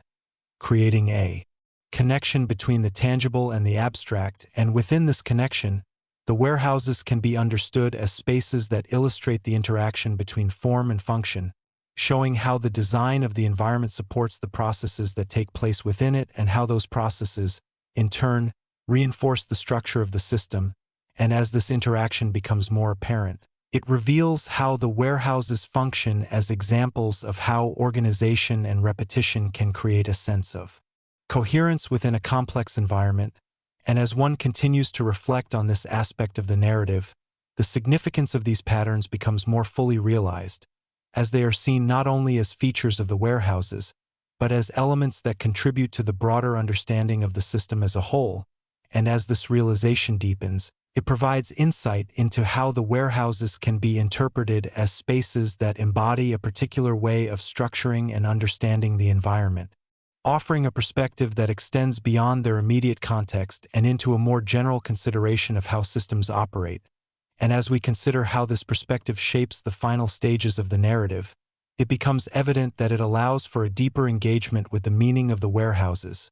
demonstrating how the process of reflection can reveal connections and patterns that might not be immediately apparent. And as one continues to explore these connections, the warehouses can be seen as spaces that bring together multiple layers of understanding, where the physical, functional, and conceptual aspects of the environment are integrated into a cohesive whole. And as this integration unfolds, it provides a foundation for a concluding perspective that is both comprehensive and reflective, allowing for a deeper appreciation of the significance of the warehouses and their place within the broader narrative of Birkenau. And as we reflect on this aspect of the narrative, it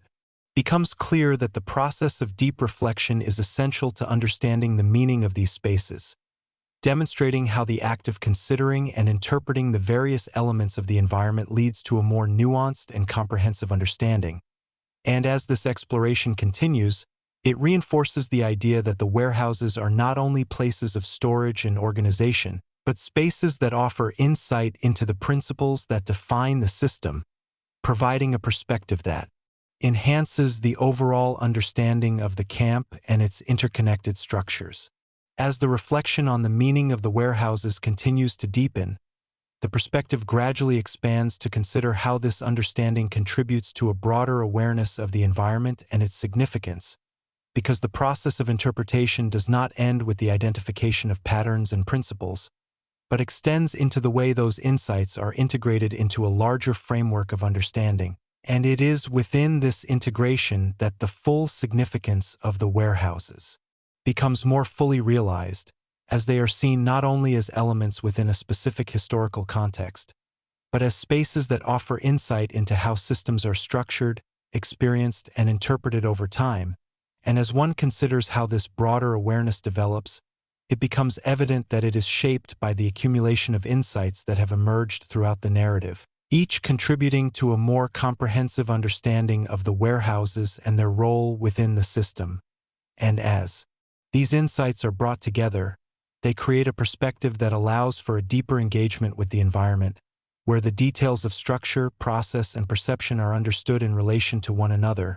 forming a cohesive and integrated view. And within this view, the warehouses can be seen as spaces that illustrate the complexity of the system, demonstrating how different elements interact to create an environment that is both structured and dynamic. And as this understanding develops, it highlights the importance of considering both the individual and the collective aspects of the system, showing how the examination of specific spaces can provide insight into the broader patterns that define the environment.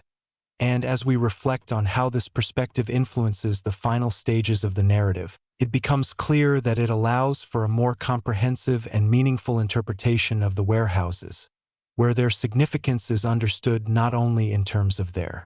function, but in terms of the broader insights they provide. And as one continues to explore this interpretation, the warehouses can be seen as spaces that contribute to a deeper awareness of how environments are organized and experienced, offering a perspective that extends beyond their immediate context and into a more general understanding of how systems operate. And as this awareness deepens, it reveals how the process of reflection allows for a more nuanced and comprehensive engagement with the environment, demonstrating how the integration of different perspectives can lead to a richer understanding of the warehouses and their place within the broader narrative. And as we consider how this understanding shapes the conclusion of the narrative, it becomes evident that it provides a foundation for a final perspective that is both reflective and insightful, allowing for a deeper appreciation of the significance of the warehouses and their role within the system. And as one continues to reflect on this integrated understanding, the warehouses can be seen as spaces that encapsulate the journey of exploration, where the various elements that have been examined come together to form a cohesive and meaningful whole. And as this perspective continues to unfold, it offers a deeper insight into how the warehouses contribute to the overall understanding of Birkenau, demonstrating how their presence allows for a more complete and integrated view of the environment and its interconnected systems. And as this exploration reaches its conclusion, it reinforces the idea that the process of deep reflection is essential to understanding the meaning of these spaces, providing a perspective that connects their physical presence to a broader framework of interpretation and awareness, and setting the stage for the final chapter of the narrative, where these insights will be brought together into a concluding reflection that completes the story. Chapter 9, Segment 3, Final Emotional Reflection.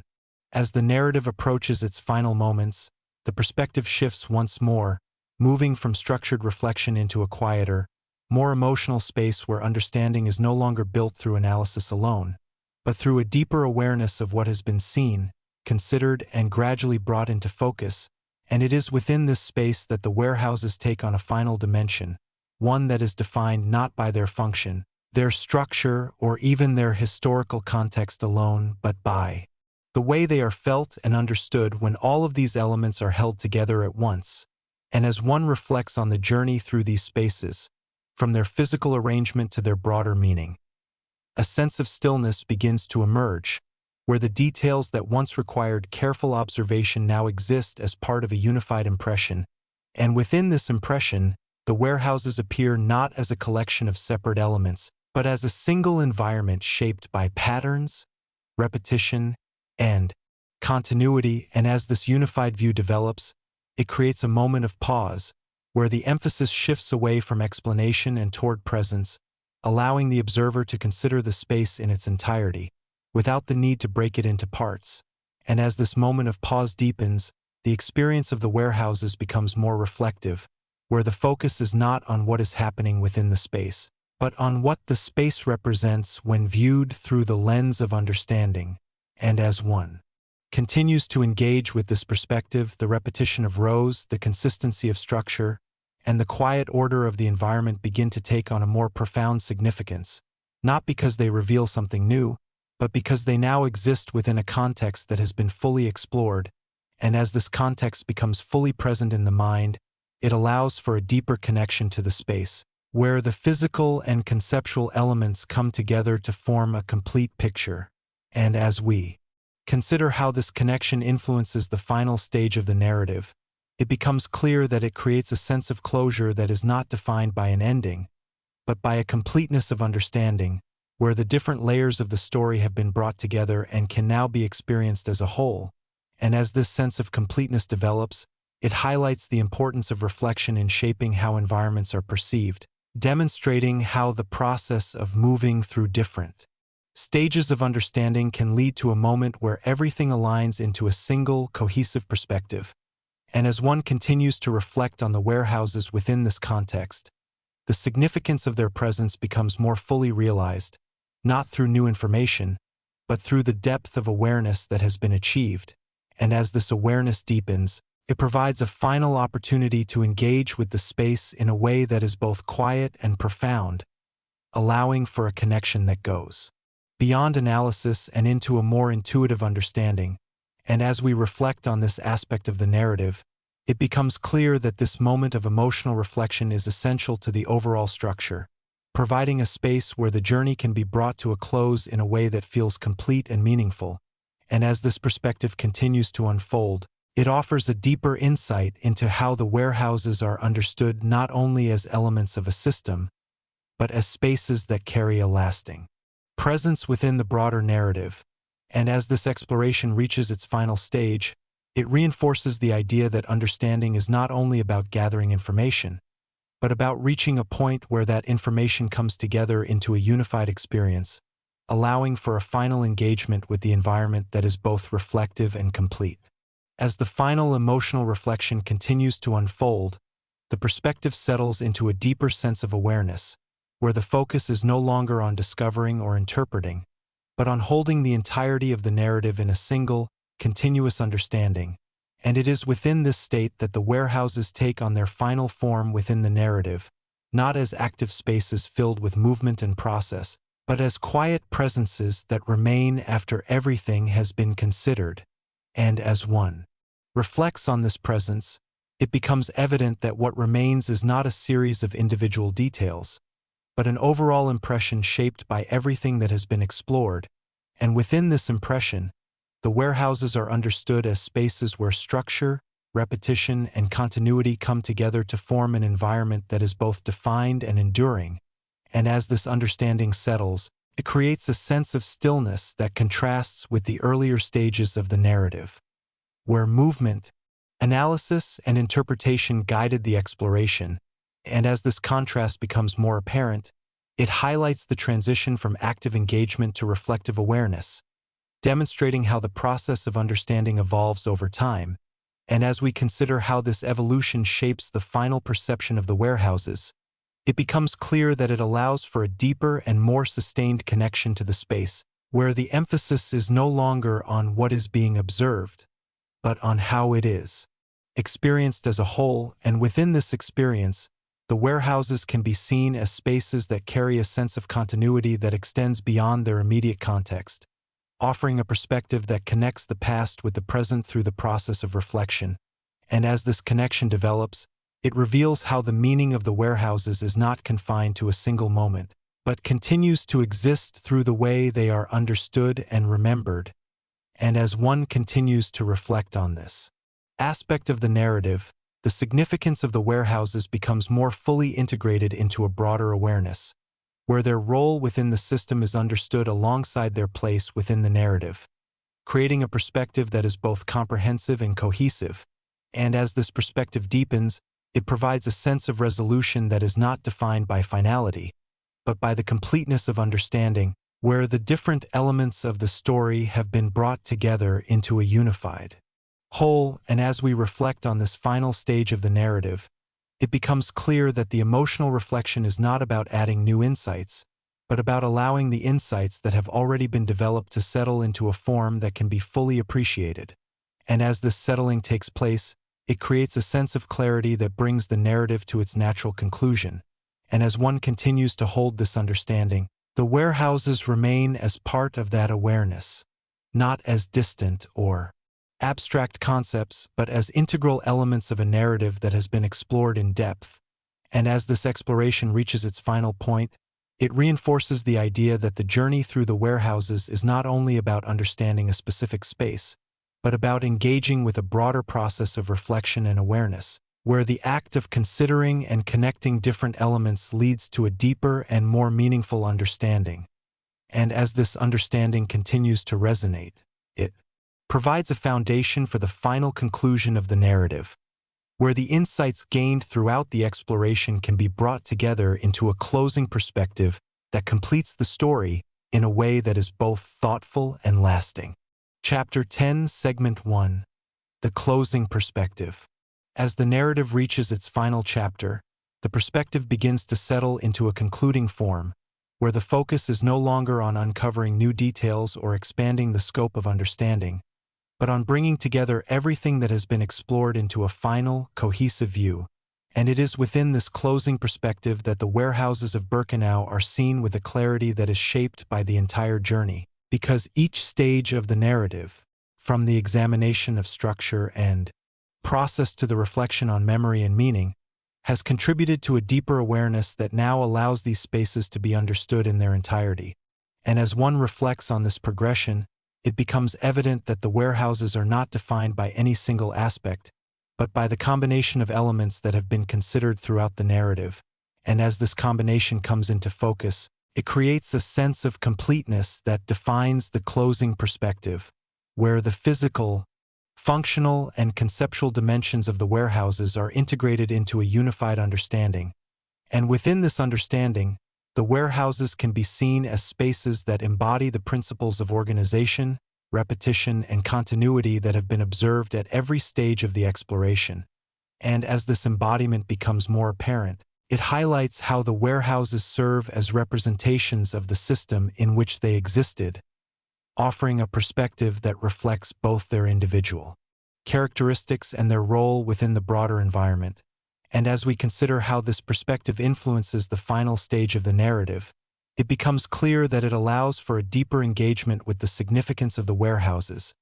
demonstrating how the process of exploration and reflection has led to a more comprehensive understanding of their place within Birkenau. And as one continues to reflect on this understanding, the details that once required careful observation now appear as part of a larger pattern, where the repetition of rows, the structure of interiors, and the organization of items all contribute to a cohesive image that defines the space. And as this image becomes more fully realized, it provides a sense of clarity that allows for a final engagement with the warehouses that is both informed and reflective. And as we consider how this clarity shapes the closing perspective, it becomes evident that it creates a moment of resolution where the different elements of the narrative are brought together into a single, unified view, allowing for a deeper appreciation of how these spaces functioned and what they represent. And as one continues to observe the warehouses within this context, the interaction between their physical presence and their conceptual meaning becomes more clearly defined, demonstrating how the environment can be understood as both a tangible space and a representation of a larger system. And as this understanding deepens, it reveals how the warehouses contribute to the overall narrative of Birkenau, offering a perspective that connects their specific characteristics to the broader structure of the camp. And as we reflect on this aspect of the narrative, it becomes clear that the closing perspective is not simply about concluding the story, but about providing a final understanding that brings together the various elements that have been explored, creating a sense of coherence that defines the end of the journey. And as this perspective continues to unfold, it offers a deeper insight into how the warehouses are understood as part of a larger narrative,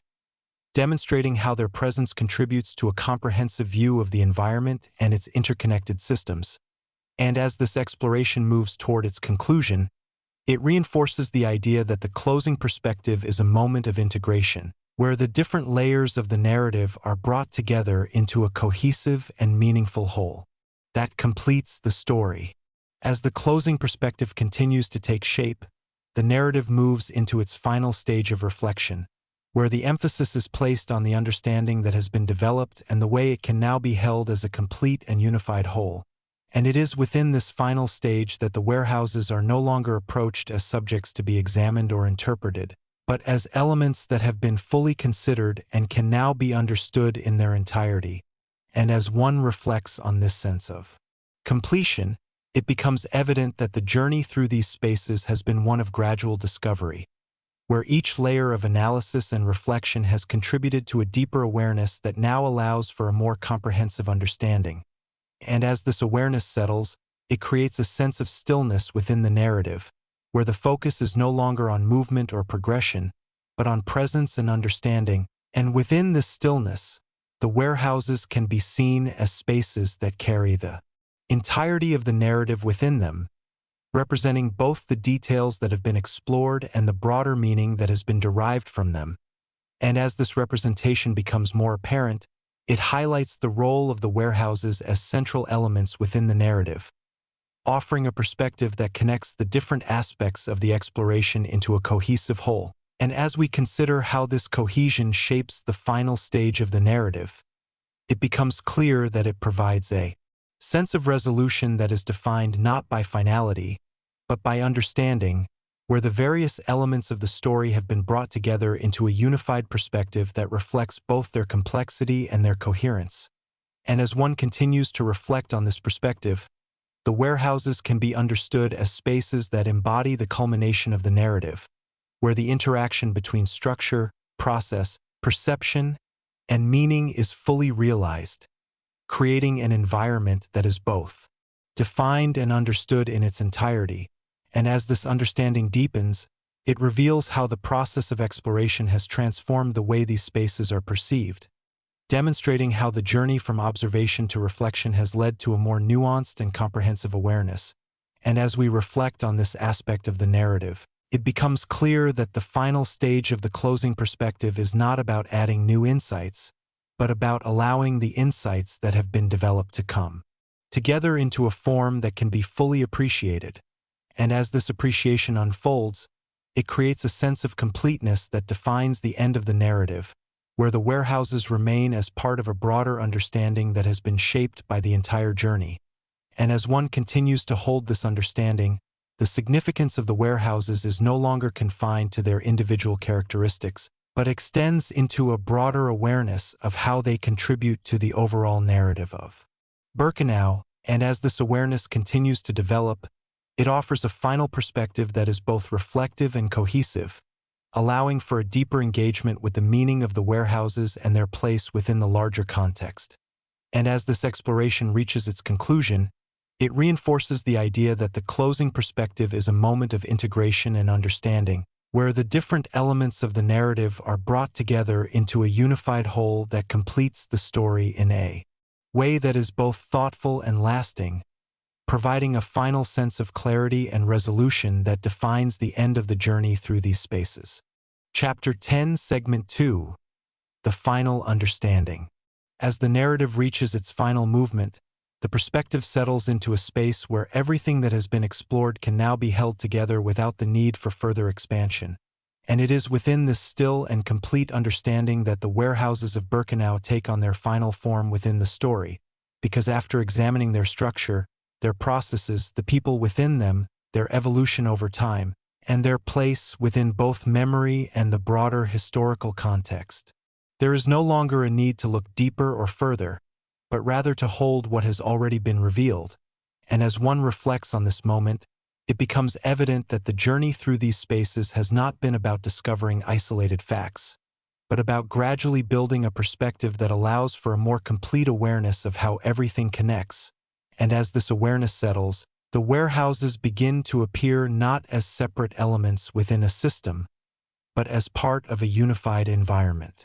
where every detail contributes to a larger understanding, and within this understanding, the repetition of organized rows, the consistency of structure, and the quiet presence of the space all come together into a single impression that no longer needs to be explained, because it can now be felt and understood as a whole. And as this impression becomes more fully formed, it creates a sense of clarity that defines the final stage of the narrative, where the focus is not on what is being observed, but on how it is understood. And as one continues to hold this perspective, the warehouses can be seen as spaces that represent the culmination of everything that has been explored, where the physical, functional, and conceptual elements are no longer separate layers, but integrated aspects of a single, cohesive whole. And as this integration becomes more apparent, it highlights how the process of exploration has led to a deeper and more comprehensive awareness,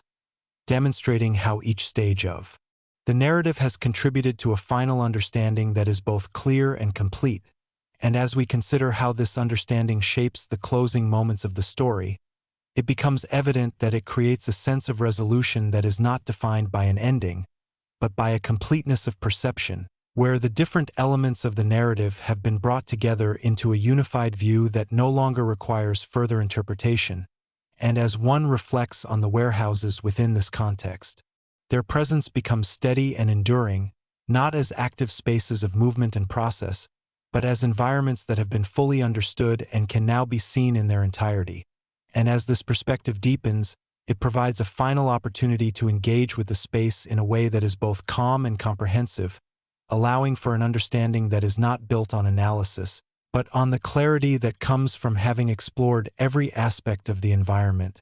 And as we reflect on this aspect of the narrative, it becomes clear that the final understanding is not about reaching a conclusion in the traditional sense, but about arriving at a point where everything that has been explored can be held together in a single, coherent awareness. And as this awareness continues to unfold, it offers a final insight into how the warehouses are understood within the broader narrative of Birkenau, demonstrating how their presence contributes to a complete and integrated view of the environment.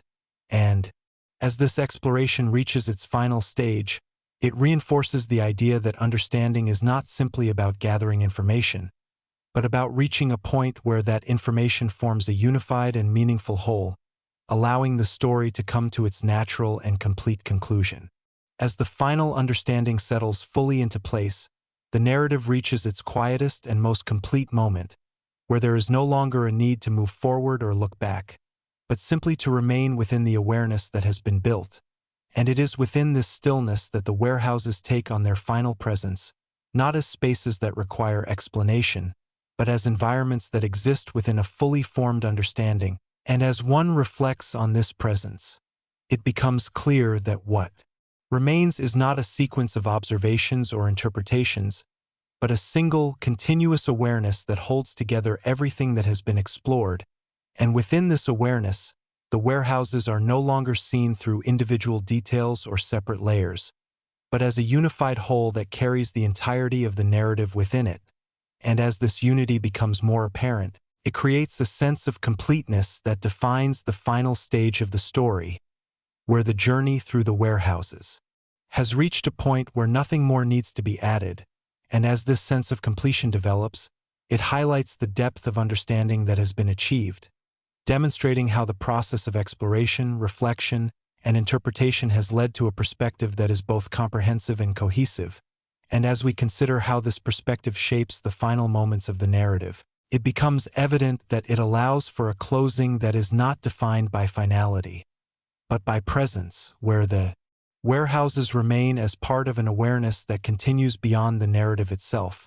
And as one continues to hold this awareness, the significance of the warehouses is no longer something that needs to be articulated, but something that is understood through the clarity that has been achieved. And as this clarity deepens, it reveals how the journey through these spaces has been one of gradual alignment, where each stage has contributed to a final understanding that now exists as a complete and unified whole. And as we reflect on this aspect of the narrative, it becomes clear that the final understanding is not an endpoint, but a state of awareness that allows the story to settle into a lasting form, where the warehouses remain as part of a broader perspective that has been shaped by the entire exploration. And as this perspective continues to unfold, it offers a final insight into how these spaces are understood, not as isolated elements, but as integral parts of a narrative that has been fully realized. And as one continues to reflect on this understanding, the warehouses can be seen as spaces that carry the entirety of the journey within them, representing both the details that have been explored and the meaning that has been derived from them. And as this realization settles, it provides a sense of closure that is both quiet and complete, allowing the narrative to come to its natural conclusion without the need for further elaboration. And as this conclusion is reached, it reinforces the idea that the true significance of the warehouses lies not only in what they were, but in how they are understood, offering a final perspective that is both reflective and enduring, and leaving the narrative with a sense of completeness that extends beyond the final words, allowing the understanding that has been developed to remain as part of a broader awareness that continues even after the story has come to an end. Chapter 10, Segment 3. The last perspective, Part 1. As the narrative reaches its final and most quiet stage, the perspective no longer seeks to explain, analyze, or even interpret, but instead settles into a space where everything that has been explored is allowed to exist together without separation. And it is within this final perspective that the warehouses of Birkenau take on their most complete and lasting form, because after moving through structure, process, human presence, time, memory, and reflection, there is no longer a need to look at these spaces through individual layers, but rather to see them as a single, unified presence that holds the entirety of the journey within it. And as one reflects on this presence, it becomes evident that what remains is not a collection of observations, but a continuous awareness shaped by everything that has been understood. And within this awareness, the warehouses no longer appear as environments defined by movement or function, but as still and enduring spaces that exist within the mind as part of a fully formed understanding. And as this understanding settles, the repetition of rows, the structure of interiors, and the quiet order of the space no longer need to be described, because they are already known, already integrated into a perspective that sees them not as separate elements, but as parts of a cohesive whole. And as this cohesion becomes more apparent, it creates a sense of completeness that defines the final perspective, where the journey through the warehouses has reached a point where nothing more needs to be added. And as one continues to hold this perspective, the experience of the warehouses becomes less about what is seen and more about what is understood, where the emphasis shifts from observation to awareness, and within this awareness, the warehouses can be seen as spaces that carry a sense of continuity that extends beyond their physical boundaries, connecting the past with the present.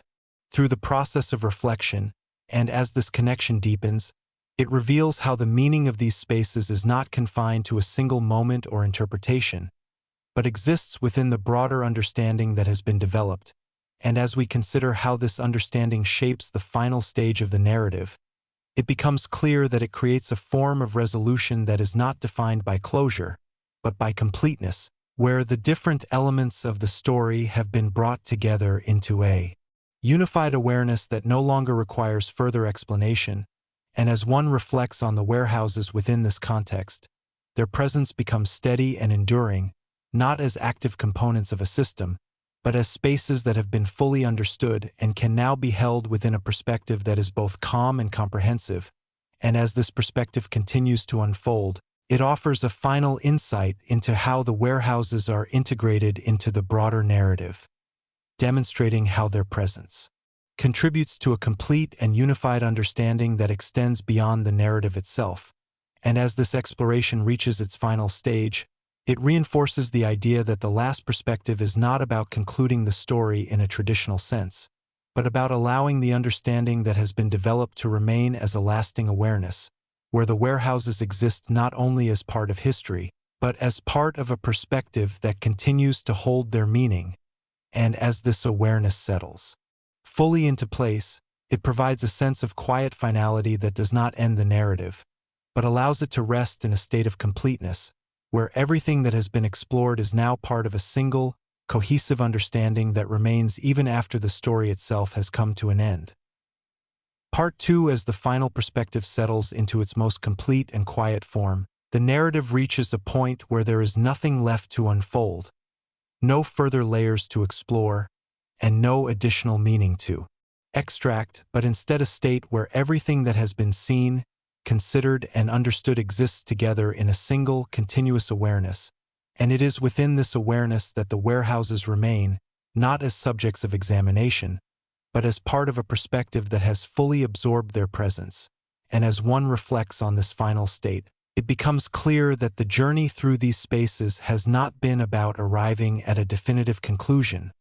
but about reaching a level of understanding where the need for conclusions fades, replaced by a sense of completeness that does not require further articulation. And as this sense of completeness becomes more fully realized, it creates a quiet stillness within the narrative, where the movement of thought slows and settles, allowing the understanding that has been built to remain without disturbance. And within this stillness, the warehouses can be seen as spaces that carry the entirety of the narrative within them, not as separate moments or details, but as a unified presence that reflects everything that has been explored. And as this presence becomes more deeply felt, it reveals how the meaning of these spaces is not something that needs to be continuously revisited or reinterpreted, but something that exists within the awareness that has been formed. And as we consider how this awareness shapes the final stage of the narrative, it becomes evident that it allows for a conclusion that is not defined by an ending, but by a lasting presence, where the warehouses remain as part of a broader understanding that continues beyond the narrative itself. And as one continues to hold this understanding, the distinction between past and present begins to soften, creating a sense of continuity that connects the experience of the warehouses to the present moment of reflection. And as this continuity develops, it reinforces the idea that the narrative does not truly end, but transitions into a state where its meaning continues to exist within the awareness of those who have engaged with it. And as we reflect on this final moment, it becomes clear that the last perspective is not about bringing the story to a close, but about allowing it to settle into a form that can be carried forward, where the understanding that has been developed remains as part of a broader perspective that continues to evolve. And as this perspective continues to unfold, it offers a final sense of clarity and calm, where the warehouses are no longer something to be examined, but something to be understood. And as this understanding settles completely, it provides a sense of quiet resolution that defines the end of the narrative, allowing the journey to conclude in a way that is both complete and enduring. And as this conclusion is reached, it leaves behind not a final statement, but a lasting awareness, where the warehouses remain as part of a perspective that has fully integrated their presence, offering a final impression that is both simple and profound, and allowing the narrative to come to rest in a state of understanding that extends beyond words, beyond explanation, and into a quiet and lasting sense of meaning. If this story gave you a deeper understanding, a new perspective, or simply made you pause and reflect, then take a moment to stay connected. Because there are many more stories like this, stories that go beyond what we see and explore what it truly means. So make sure to subscribe and be part of this journey. Thank you for watching.